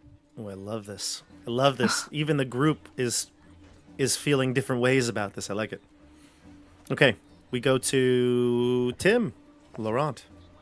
I think I want to cast my first time effectively using the Tales from the Beyond, the bardic feature for this class. So I'm going to roll a d12, and then based on that card, I get some kind of bonus that I can bestow on somebody else. All right, you have to remind me what this does again. We checked this out like when we were looking at something earlier, and we realized it wasn't a Yeah, good thing to so do. I rolled a 9. So I roll on this spiritual focus table, and as a result, I get a some kind of benefit. So with a 9 in this case, it would be a each creature of the target's choice it can see within 30 feet must make a strength saving throw. On a failed save, the creature takes thunder damage equal to 3 of your bardic inspiration die. It is knocked prone. Wow, that's incredible. So it is like an attack, really. Some of them are. Some of them are also just like HP buffs and other stuff. Okay, so roll it. It's if like you very don't much mind... random chance. Okay, great. And if you don't mind putting it in the chat so we can see it. Yeah, absolutely. Great. So this is Tail of the Brute. Tail of the Brute. Here we go. Let's see. Tail of the Brute. Each creature of the target's choice will just be the kid, Doru. So it'd be Doru, yeah, exactly. The only one that you yeah, want he's to the only one I target, want to take the strength saving throw. Mm-hmm. Okay. And if it fails, it takes thunder damage equal to 3 rolls of your bardic inspiration die and is knocked prone. I'll take it right now. Okay. What is your saving throw? For my saving throw, hold on, let's see. It is a 12. No, 13. Sorry, 13. 13, here we go. Ooh, a 22, Tim. That's not going to work. Yeah. So he's taking half damage, did I read that right, or no damage? That succeeds takes half damage and is not knocked prone. So yeah, roll your 3d6, and that'll be the damage it takes. Oh boy. Half the damage, I should say. Let's see. Now, so 11. Am I mistaken? Is this basically you're telling a quick little story? So for flavor, I drew a card from the Taroka deck, Ah. and on a 9, it was going to be the werewolf, a beastly curse on lycanthropic presence disrupts the natural order. Gotcha. So I shuffle my Taroka deck, and while I'm shuffling them, they glow with like a kind of lime green like flame around them. And then I pull one out, Yu-Gi-Oh style, Heart of the Cards, and it's the werewolf. And instead of thunder damage, maybe you hear like a werewolf howl in the distance, and he takes damage from that. Ooh, I like that. Yeah, you hear that howl in the distance. Now, I know nobody else knew this, so Stefano, what's your reaction to hearing this howl out of nowhere? I will look around and maybe move my hand towards where I think I hear the howl. Gotcha. It would be behind you, probably, because he's behind you. Laurent is standing behind you. Do I see anything behind? No, but I think immediately when you look, you might see the card in his hand. You're very close to him, right? So you can see the card in his hand. It's got the werewolf on it. This must be some sort of magic that he has. I might say out loud to him, what sort of devilish trickery is this? Just the magic I have from this deck of cards, and I'll step down the stairs past him. Yeah. Rufus and Dione, you hear the howl as well. Any reactions from you? Darn it, you picked the werewolf card. Now I have to distrust you more. I picked a random card. It could have been any other card too. There's lots of options. Next time I draw, it'll be something else. Dione, what about you? When I hear the howl, like my ears perk up, and I look towards the source of the sound, and I give it a good sniff because I identify the werewolves by the wet dog smell. Mm-hmm. And what about I don't you? smell it, and then I just I lose interest immediately. Yeah, you realize it must be some sort of bardic magic that he's got. What about you, Rufus? I stumble back a few paces looking around in a jerked motion, and then I compose myself and move back into the ready position. And it's a good thing you do because it's Doru's turn, and Doru, taking that half of the 11 would be 5, correct, Tim? Yep. He takes 5, and he's going to, even though he wasn't knocked prone, he is going to do his best to try to grab that sheep. So he runs down, and he goes over, and he can reach the sheep's space. That seems to be the edge of his movement. The chain he'll come very close, but it seems like he's also very aware of where it lets him go. So he's going to jump down and run over to that area, grab the sheep, but your attack will go off, Rufus. And Laurent is your... sorry, not Laurent. Canas, does your attack go off? I have a question. So during this whole process, during this initiative order, does Father Donovich do or say anything? Is Father Donovich even down here? He's at the top of the steps, and he's looking down, and he's tears. He's praying to the Morning Lord, to himself. Like he's like just sitting there in supplication. He's like just praying. So Looking he up to the doesn't sky. he doesn't give a blessing or say stop. No. Mm-mm. Then yes, I definitely let the attack off. Okay, go ahead. Okay. So Rufus as well. Go ahead. with the aid, so he's not dodging anymore, right? No, it's his turn now, so Because he's he moved. went. Yeah. So I'll have advantage with aid from Yune. Yeah. Yune went over there to begin with. Did I miss Oh, something? well, there you go. I probably miss with both anyway. Okay. Yeah, I don't think Yune could have done advantage this No, that's turn. a good point. That's a good Yeah. point because I didn't have Yune fly over. Do you want Yune positioned somewhere? No, I'm Okay. just gonna keep this creature is chained up and is not much of a threat to us. So I'll have Yune stay far away. Okay. Yeah, unfortunately the Eldritch Blast it's- misses yeah, with it's an an 11. Rufus, I see an 8. It also Mhm. misses. Oh boy. Yeah.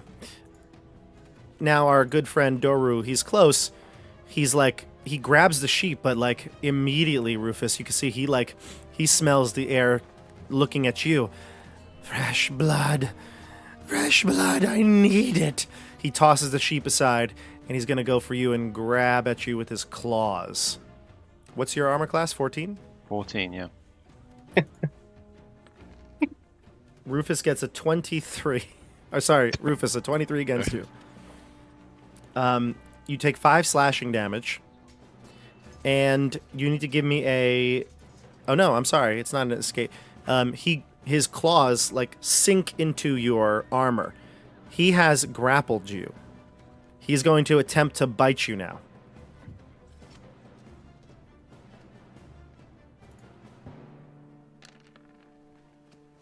Oh my god, he hits you with 24. Oh, God. You take 5 piercing damage and 7 necrotic damage. By the way, your maximum hit point is now reduced by 7. The necrotic By total. By 7. Yep, the necrotic total. So it's 5 piercing from the bite, 7 from the necrotic damage. So, and that reduces your current total hit points. Right, got it. You feel that like burning sensation as like his teeth sink in, and he's literally you hear his mouth is like, oh, I needed it, and he's just draining the blood from you. 7 of them. We go to top of the order here. I think it's Okay. you, Stefano. At the sight of this, I will definitely have Yune fly in and buzz around, maybe crash into his back and distract him or something like that. I needed it. So Yune will give me aid. Yep. And at the sight of this creature getting in range and attacking my loose-tongued friend, I will actually cast Guiding Bolt. on him. Ooh, okay. Not your typical warlock here. It's going to be an 18. That will connect. And you said it's guiding bolt, so that's radiant damage, right? Yes. Cool. So it's going to do 46, but because all my spells are cast at 2nd level, I'm going to roll an extra d6. Damn, good. Oh, there we go. Cast at what level? Good. I thought I programmed that in. Wow, horrible roll. Oh, okay. So it's 11 plus 2, 13. Still 11 pretty bad. plus 2, 13. 13 We're radiant looking at damage. 13 radiant. That'll hurt. That'll smart. The creature will be the radiant damage doesn't do any more, but Yeah. it does seem to it lights up the room. The brightness of the radiant energy, he'll shy away from your neck, Rufus. He'll remove his fangs for a brief moment and he'll be like, it's so bright. Why? And Rufus, it is, oh no, sorry, Dione's turn. I got that mixed up. Dione's turn next. No worries. Okay. So I guess I will say to Rufus, you cause this boy a monstrosity. But look at him. He feels pain. He did not choose this. he can recognize his father. I think there is still a soul in this boy. And I will kind of step back. I'm gonna cast Minor Illusion, and I'd like to create the sound of Strahd's voice. Yeah, Strahd's voice in like maximum volume, just like as if Strahd is like in the room and his voice is like booming and reverberating. What are you saying? I want to say, stop. Stop, boy. You do not need to do this. You do not need to do this. You are safe. There is food elsewhere. Stop. Back down. I mean, if that can do all that in 6 seconds. Basically, TLDR, just stop this. Step back. Cool. Yeah. So you do it at the voice of maybe a scream, and Strahd's voice saying, "Stop. Go back. There's nothing here. There's more food elsewhere." Again, Strahd's voice being more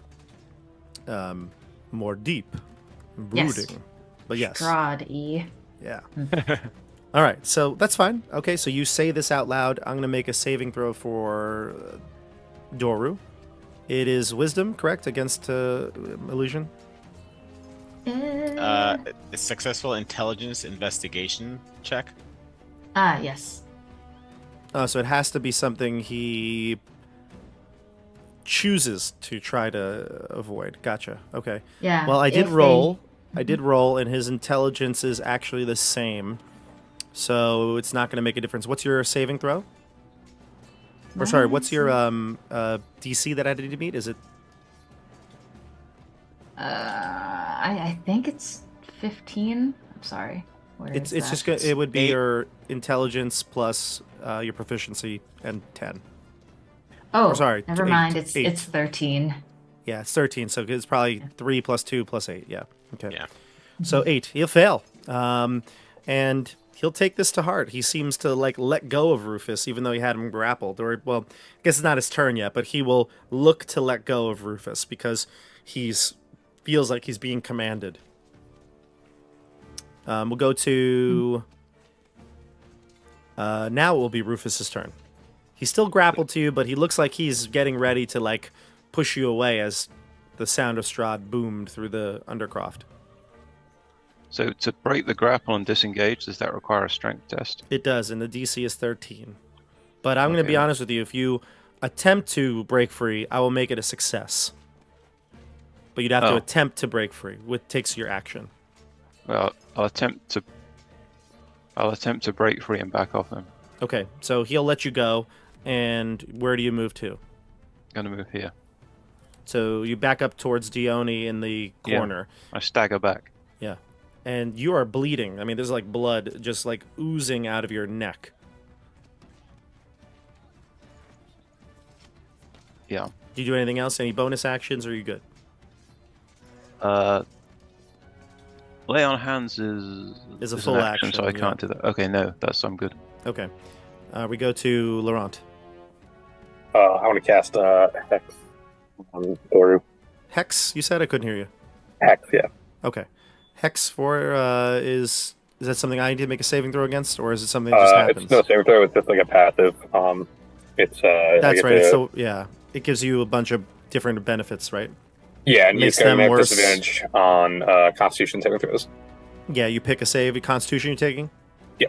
Okay, great. Anything else on your turn? Are you staying at the bottom of the stairs?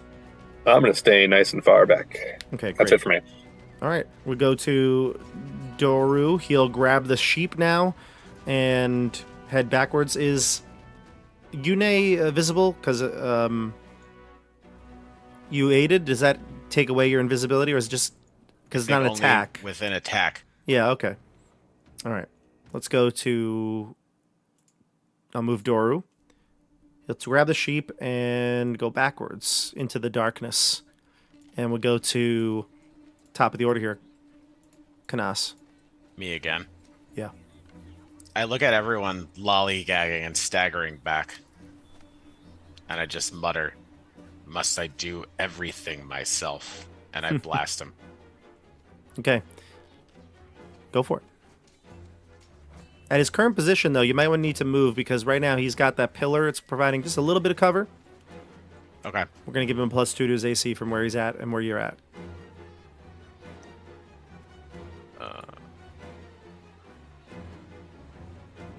Perfect. Straight shot from here. Mm-hmm. Okay. I'll have Yune retreat.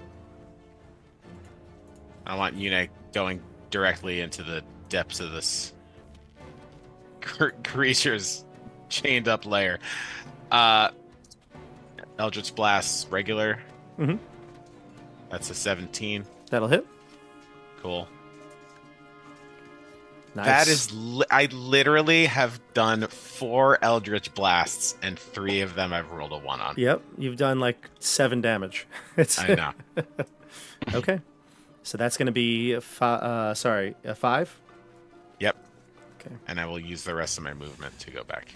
Great. We go to Dione.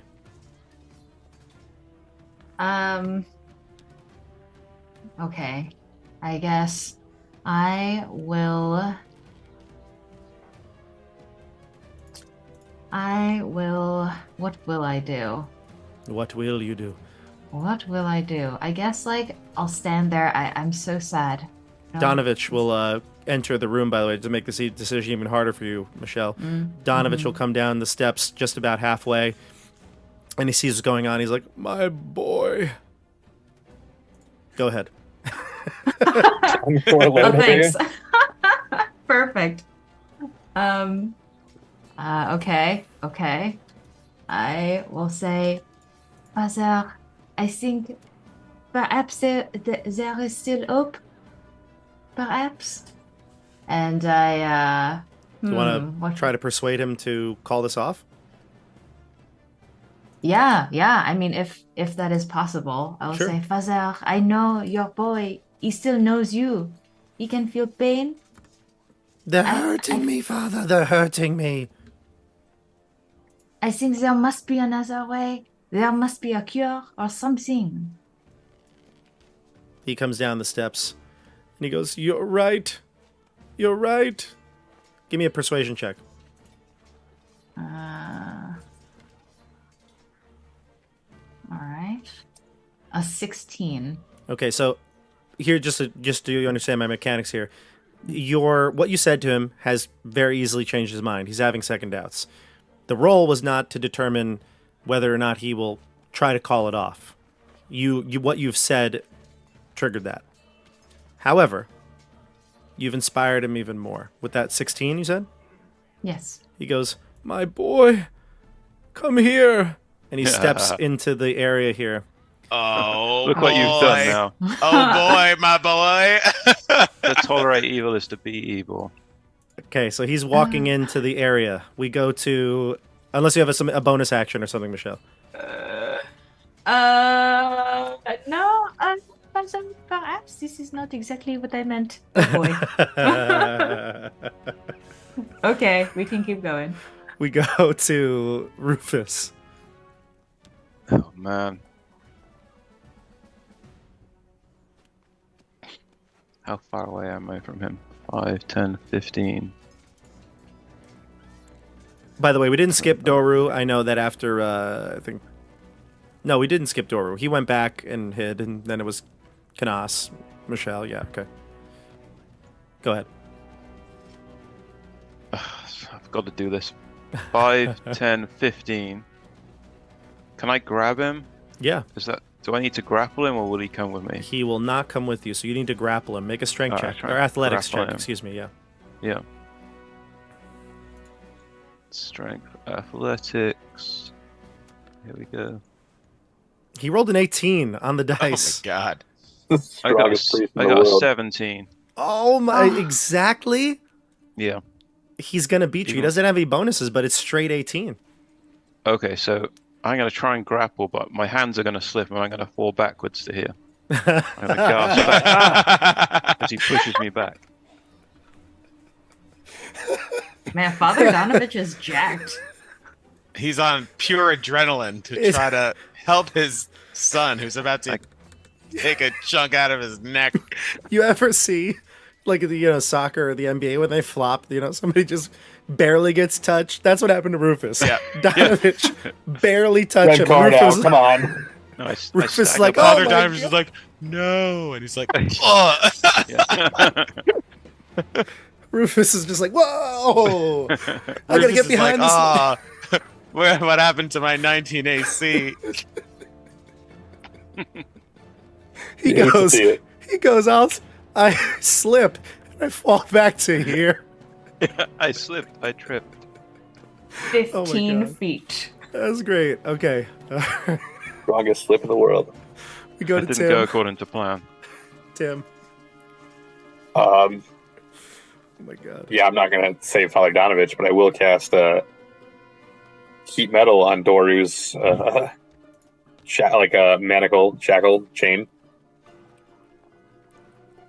Let's see, heat metal. Oh, that's a pretty good one on the chain. Yeah. Yeah, it's a good break one. the This is gonna be chain? pretty painful.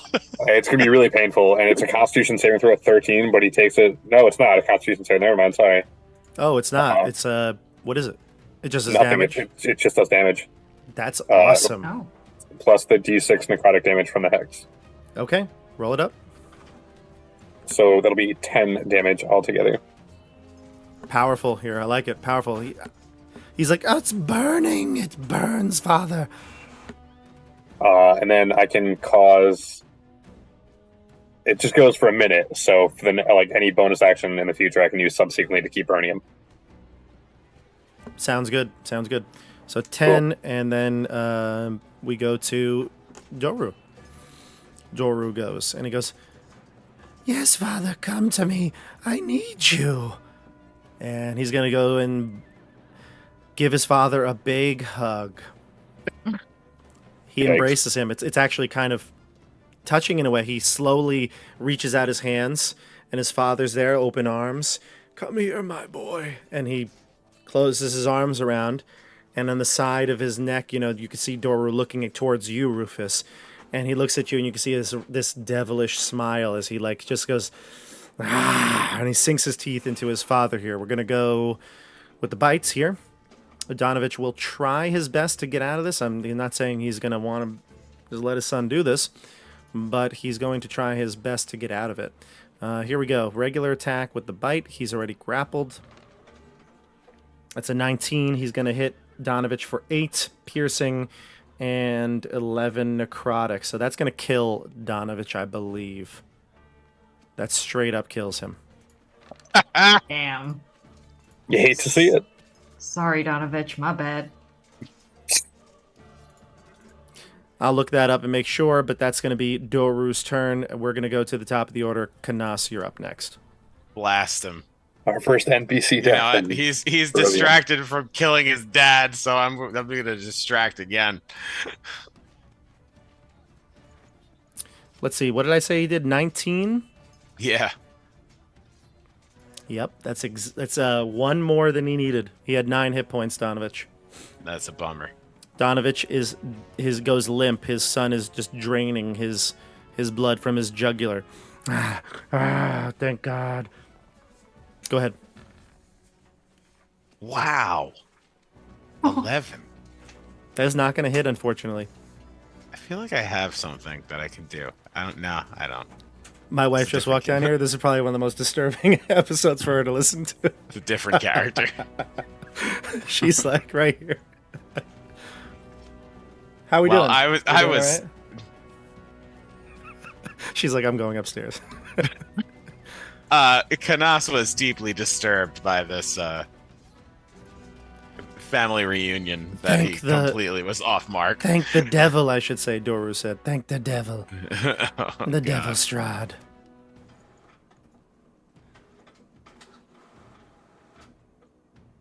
That's it. What's your Yeah, that's it for me. what did you do? You rolled your I got an 11? 11. Yeah, okay, so the 11 does not hit, and then you're going to hang back by the steps? Yes. Okay, we go to... let's see. It's Dione. Okay, so upon seeing this, just profound sadness enters my eyes, and I say, "Oh, Poor boy. There is no coming back from this. If you survive, if there is a cure, there's only misery and sadness for you. And I would like to step forward. I'm gonna, maybe step forward in front of Rufus, and I'll whip out. Can I take out like both my rapier and my short sword? Or is just one, like kind of thing? So you can take out a rapier and a short sword if you don't have like the dual wielder feats, whatever, there's a couple things you can get. Then it's not going to be nearly as effective. You don't gain, I think, your proficiency on your second attack, and you don't do the extra damage. And it also takes your bonus action to do it. So it's a little restrictive, but it's one of the ways that you could get a second attack as a rogue. Doesn't it need to have the light? Doesn't it need to have like the light tag on it or something? So to do yes, 2 one of the attacks? weapons has to be light, and I think the short sword is. Yeah, I think the short sword does have that, doesn't it? They I both think have to short be, sword does. and I think they both have to be light, not just one. Okay, Yeah, we'd have to double check. I also think they both have to be light. I think you Okay. can attack with 2 short swords, but not a Yeah. rapier. There's a Or a lot of dagger restrictions and a when you short don't sword. have the dual wielder feat, but Oh, Yeah. okay. But- I have 2 weapon fighting, but I guess that's Oh, there you different. go. oh, what think does that every- give you? There you go. What I does think that give everyone gets 2 weapon fighting. It's just something that they put on D&D Beyond. you? Oh, okay. So useless. Oh, really? Oh, okay. Got it. If you want to try something though, Michelle, we can find that out. We can very easily find that out. I see. Okay. Well, I guess I can just use 2 short swords. That's fine. So then I'll pull out 2 short swords then. Do you have And 2 short swords? I do have 2 short swords. Wow. So yeah, it There's a says lot you of- have to be there's a lot of both- weapons. you have to be It's the wielding whole 2 armory. So here it I is. don't know Yeah, where I'm basically, if you want to use it, you make an action to attack, and then it's a bonus action for your second attack. They have to both be light weapons, and any character can fight with 2 weapons, but you don't get the damage to your second attack, get- like the yeah. extra dexterity. Right. On D&D Beyond, if you click on either one of the short swords and then click customize, there's a way to like check the dual wield box, and then when you roll the damage and bonus Oh. action, it will do all the math for you. Look at that. Perfect. Okay. Okay. Well, if we if that's too hard right now, just do it and we'll subtract. But You might have to get in range of the creature then. well, that's yes. She'd have to do that. Yeah. Right. So my plan was pull out my 2 short swords and then like ready up and attack like if he comes in range. So I'm not like charging in. The only But, problem is if you do that, if you wait, you can only do 1 attack with your reaction. It's only the see. attack action. Yeah, the 1 single attack, I should say, not an attack action. 1 single attack. Right. Okay. So either get on in there, or 1 attack. Okay. Well, all right. Fine. Then Dione will say, "Okay, it is time to end his misery," and I'll step forward and then try and use like Father Donovich's body for some cover, but if not, that's fine. And then I'll go ahead and attack the boy. Let the And boy if Yune is watch. here, do I get sneak attack? Yes, you would. Nice. Sweet. Yune gives sneak attack. Yeah, an ally within 5 feet. Hell yeah. Ooh. Okay. So I did already roll to attack once. I see 2 rolls actually. Yes. So I can go with the first one. Sorry, I forgot that I did that. But a 20 to hit. Do you have advantage for a reason or no? I think those would just be your 2 rolls, no? Yeah, I guess. My 2 Yeah. attacks. Yep. So the first one's gonna hit, and you can roll sneak attack with that one. Okay. Cool. So we're looking at Okay. 15. Yes, 15 including sneak attack. And then the second this would then take away dex. 3, so 7 for the second one. Gotcha. 7 for the second one. Mm-hmm. So you get close to the creature now, and this is maybe the first time you've actually gotten a chance to really get this close to it. And you're noticing something, Dione. It looks like those slash wounds you make and the other damage it took from the blasts and the howling damage, all that stuff. Mhm. Wounds are sealing up. This creature is regenerating. It doesn't look that hurt at all. Oh, okay. Your damage is probably the most recent damage, and it looks like that is starting to fade away as well. Okay. Then I guess I have to stay here, but I shout over my shoulder and I said, Ikan eel! He is eeling! You could Hopefully. leave if you would like to. You don't have to stay there. Wait, sorry, what happened with the damage? It says like 2 piercing damage, 4 sneak attack damage, then it says total 6 damage, and then it says 9 sneak attack damage. Well, the sneak attack is 2d6. That's what she gets at this level. And then Right, but the first one rolled a 1d6, which was a 2, and then the sneak attack was a 3 plus a 1, so Oh. I don't know. That's a good question. Looks like then- to me though it says. Yeah, I don't know. That's weird. But usually just go with Sorry. the total is. No, usually go with the total is. That says 6, and then Yeah. the next one was 7 and 3, 10. So 16, right? Oh, I was looking at damage. Oh yeah, damage is 9. It says. Then also 6. That's weird. Yeah. Yeah, okay, my bad. Yeah, the 6 and the 9 and the 10 were me like manually clicking in the character sheet. I didn't see this like auto-generated Oh, damage. maybe that's what it was. It auto-generated damage, maybe? I guess so. Yeah, okay. So we can just do 16 if that makes more sense. 16. No, it wouldn't be 16. It would be 6 and 10. Yeah, 16. Yeah, 6 and 10. That's math to but me, right? doesn't the sneak attack only happen once? Yeah, Yes. it's not in the second one, is it? It added it to the second one to make a Oh. total of 10. Yeah, so it's just 3 piercing damage for the second one. So does Okay. it does 6 6, plus 3, 3? 9 damage. I don't know. Okay. Yeah. Apologies. It looks to me, but that also shouldn't be right because that's your first attack. So 2 can't be your number. It would be 4, right? Because you have at least a bonus. Or plus Oh, because 4 or it's 5. not adding. I'm gonna go with the Yeah. totals here, Stefano. I'm gonna go with the 6 and the 9 for the sneak attack, and I'm gonna go with the 3. So 6 and 9 and 3. What's that? 18. 18. Okay. 18. That's what I'm gonna go with. Okay. That's what I think it is. I'm gonna ignore this short sword separated damage 2 and 4. I'm gonna ignore that. Okay. Okay. Apologies. I'll sort myself out before next time. It's honestly it's just D&D Beyond being silly. So, all right, we go to next character, which will be Rufus. Okay. So I'm gonna shout at people. This beast is strong. We should get out of his range and pound him with distance weapons. And I'm gonna shoot light guiding bolt at him. Ooh, you have guiding bolt, huh? Yeah. 21. That'll hit. Nice. 14 radiant damage. Okay, then 14. Nice. That's a the good next blast. The next person to attack gets advantage. Gotcha. And we forgot about that probably when you did guiding bolt, right, Stefano? Oh yeah. Yeah, that's all right.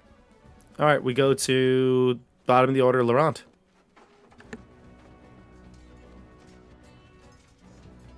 I'm gonna use my bonus action first to heat the metal around his neck. Now we're cooking here. Go ahead. That's right. And that was 2d6. Let's see, 1, 2. There we go. That's better. It's 12 damage. Okay. And then for my action, I'm going to cast Mind Sliver, which is a cantrip for a I don't brisk. see the dice coming in. Did it roll? The Oh, heat hold metal? on. Did those come in now? There it Oh, is. I see it now, Custom, yes. Custom roll. I see now. So 12, that's awesome on the heat metal. 12 fire damage, and then 1 psychic damage from Mind Sliver. Nice. Okay. And I have to make a DC intelligence check that one?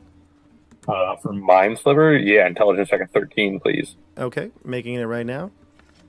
An 8. So fail. So it'll take 1, and it's a disadvantage or something on its next turn. Subtract 4 from the next saving throw it makes, and I forgot to do the extra d6 for hex. Roll that too. So that'll be another 6 damage. That was a great turn from everybody here. That was a phenomenal turn. Doru will go next. Nice. He looks like he's regenerating some of the damage, and will finish. He drains his father of the blood, and will drop him on the floor, and then attack Dione. What's your AC, Dione? It is 15. 20, non-natural. 6 slashing damage, and then you're grappled by him. He's like, I need more blood. He's gonna go for the bite now, which is gonna be a 24. Oh my god. Oh my god. Jesus Christ. 6 piercing, and 7 necrotic. Your maximum hit point damage is reduced by maximum hit points is reduced by the amount of the necrotic, so it's also down 7 like Rufus's. Oh la la. Okay. Yeah. All right, and Michelle, just check a text I'm sending you, okay? Okay, sounds good. All right, and then we go to the top of the order here. We go to you, Stefano. All right. I already have advantage on this attack, right? Mm-hmm. Cool. So I will Eldritch Blast again. Yep. 20. Oh, that's gonna hit. Please get higher than like a 2. A 1 again. Oh my god. I'm just gonna roll it again just to see if it's possible to. Okay, that time I got a 2. So 5 force damage. Life of a warlock. Death by 1,000 guts. This is wild. Yeah, that seems to be it. Well, you do 5 damage. 5 is still 5. Last I've checked. And anything else from your familiar? You know what? I might have Yune attack. Okay, go for it. Yune will reveal. All right, so Yune is Yune will invisible, reveal so advantage on this. Herself and attack. Don't forget What? advantage. Yes. So this is not programmed in, but I will manage to make it work. So 2d20, it's a +5. So That's going to hit with the that's 20. 20. D20, yeah. All And right. this is the so stinger tail? This is the sting, yes. Yeah. So make a Constitution saving throw, and you subtract the Mind Sliver, and it's a DC 11 Constitution, which is already at disadvantage because of Tim's yeah. Hex. Look at Nice. this. And the DC is, what'd you say, 12? 11. 11. A 9 because of the disadvantage. Okay. And then minus so 4. I'm going to do 1d4 plus 3. Oh, and -4, Tim? Yeah. That's I'm right. only So it's going to rolling be... ones. Oh my god. I'm only rolling ones for damage. So that's a 1d4 plus 3. That damage is Poison, piercing right? damage. Okay, No, the then I piercing do is... extra poison damage because of the failed Constitution save. That's 3d6. Nice. So that's going to do an extra. This is insane. 117. Or no, 115. Oh my god. So an extra 7 poison damage. Hey, you know what? You're Check hurting the him. rolls out now. When You we're are fighting hurting Strahd, they'll be all 6s. Yep, this is actually okay. We go- I mean, at this point, I at least can't be harmed. It's true. Rufus, you're up. I'm just gonna fire another guiding bolt at it. Okay. It's coming through. The hardest enemy 20. we've fought A is 21. chained to the 21. wall. You hit. And by the way, I just realized, Dione, I skipped you, so you're going to go next. And Rufus, 13 radiant. Yeah. Very nice. Dione, you're up as well. You're still grappled by the creature.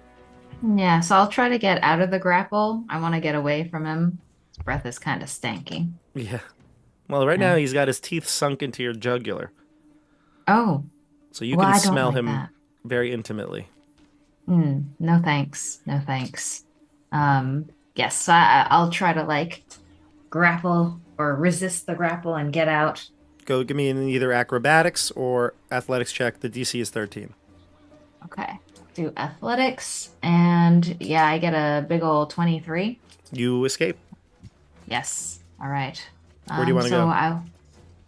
I'll scuttle back, and I will turn to my comrades and I say, I am so sorry. I was misguided. I did not recognize that he is in fact a monster. He is beyond saving.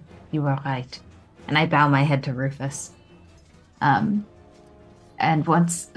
having grappled Doru, is that like my action for the turn? It is. Now, I assume that you want to use your cunning action to disengage so that you wouldn't receive an attack of opportunity. Yes. Yeah. So you would only, you wouldn't have any other actions unless it's something that's like a free action, something to pull out a weapon or, whatever. But do you have anything Okay. else you want to say or do? No, that's it. Just acknowledge, Rufus. like, Rufus, you were right. Laurent. Yes. I think I will. Bonus action heat metal? Yeah, that's a good start. And it was D8s, not D6s, so I Correct. apologize. Start with that again. 2 D8s. And this time we're more like a Stefano roll for a solid 5 heat damage. Mhm.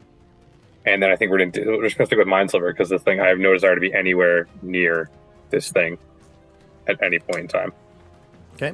So it'll be 6 psychic damage. And then our last for the Hex will be 5.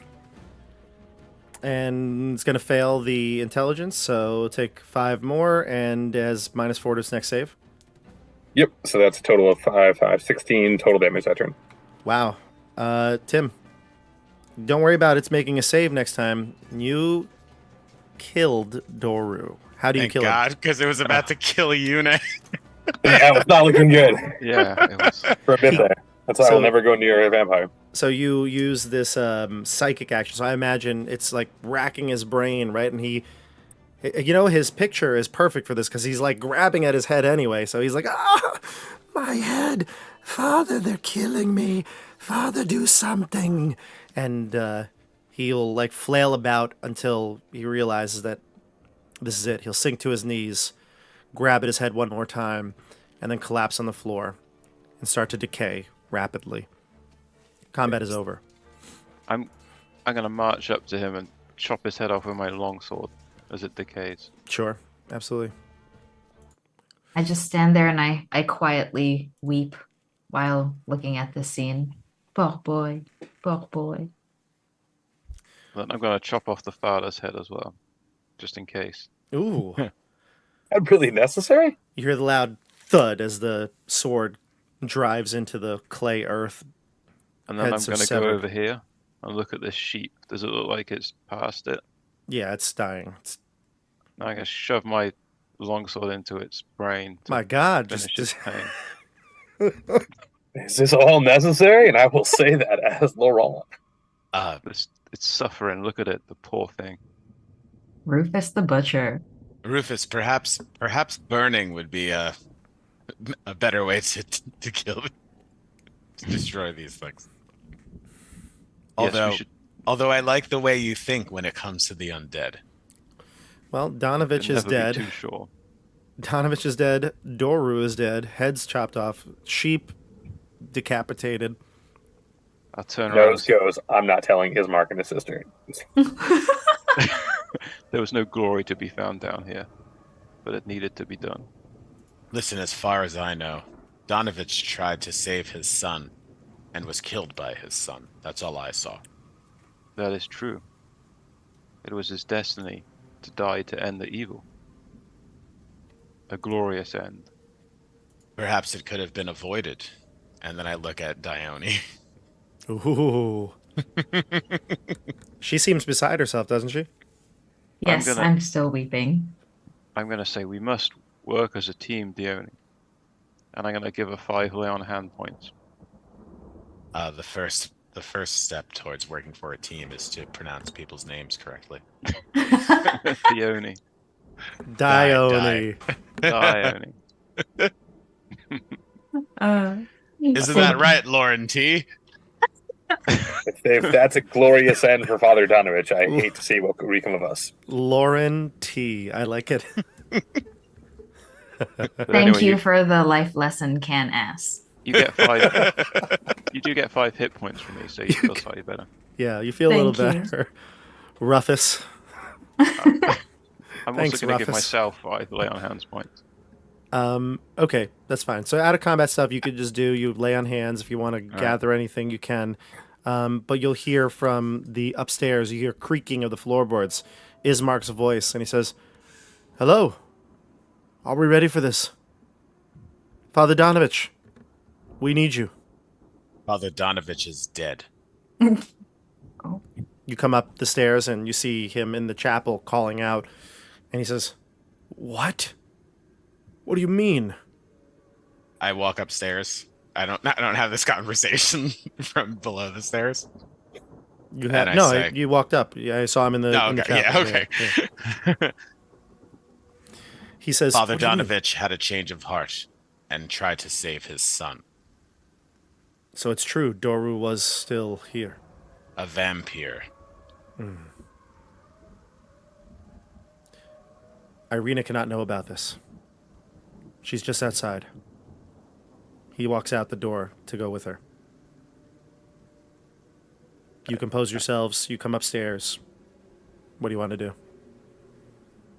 Once I'm like less emotional, like once I've gone over the big hump of weeping, I look at Rufus, you know. Thank you, my friend. I am so grateful. And then I like kind of touch where Doru bit me, and like I feel the little like wounds in my neck. And then I look up at Rufus and I see like matching wounds. You got bit in the neck as well, yeah? Oh, yeah. Okay, so I look up at Rufus Yeah. and I say, "What does this mean? Are we changed?" I'll say, no, we are not. That is not our destiny. Okay. I look a little perturbed. And then I'm just going to spend the rest of the time kind of like staring into the distance. Yeah. Though you don't know maybe what that means, the bite of a vampire. You know that Irina was bit twice and she's still okay. Right. Yeah. I'm not too familiar with vampires. So I'm just like, am I a vampire now? And I'm like kind of worried about it. Right. Mhm. So you I head pull out. out a wooden stake. No, I'm just kidding. All right. I will follow, I guess, Ismark. Yep. You'll to the follow him out. cemetery. Yep. You follow him out, and you head to the cemetery. It's late now. It's in the 11 o'clock hour at this point. When you finish digging the hole, and torches have come and gone. Ismark takes out more. He situated them in kind of like around the grave, so there's some light. And Irina is like, "It's a shame that Father Donovich became ill. Do you think we could have him come here and say a few words on the behalf of the Morning Lord?"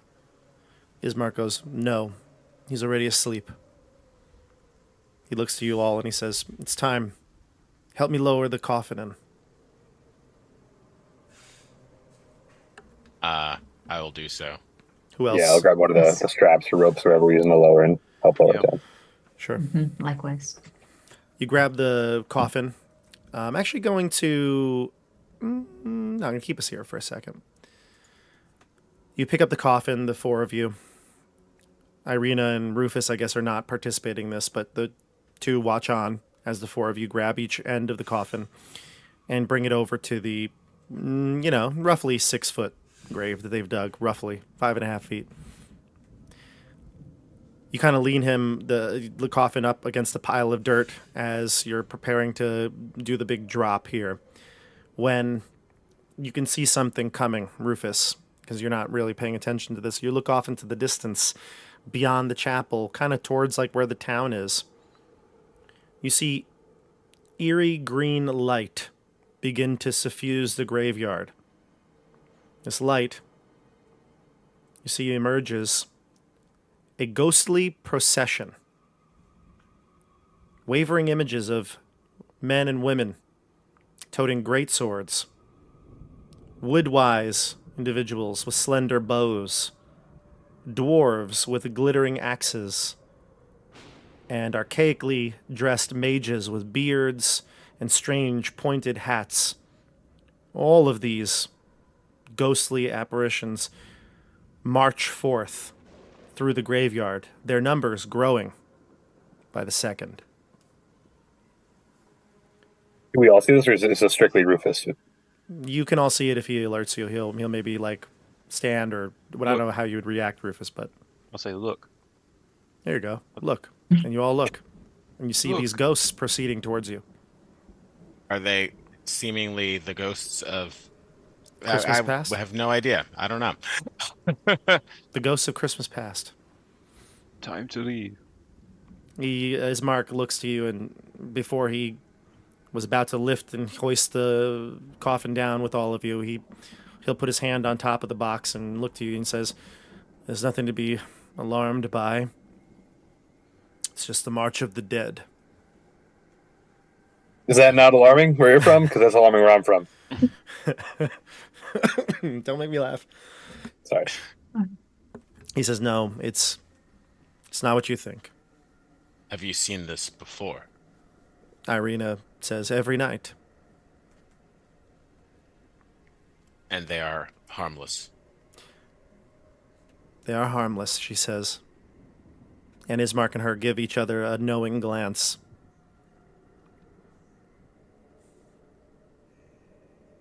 Why are And you they giving hear each other us. that glance? "I don't know what to say," she says. Ismark says, "It's not important. Let's lift." If And- you are going to be traveling with us, we need to know everything that you know. At this point, most of the ghosts, and again, it's growing in number. Like, it's now reaching the hundreds. You have hundreds of these ghosts. They look, like I said, describe them, warriors, mages, all these things, processing through the graveyard. They're passing you now. Like, they're now beyond you and headed out towards Castle Ravenloft. It's obscured. You can't see it right now. The rain has started again, but you know that's the direction they're heading. And Ismark says to you, "Fine." He says, "I didn't want to alarm you unnecessarily, but these are all the people that have tried to stop Strahd before. Every time one of you come here to defeat him and fail, your souls process every night towards Castle Ravenloft. Every night without fail. Hundreds, perhaps even thousands, I haven't counted, have tried to oppose the devil himself. And they've all failed. Now lift this box."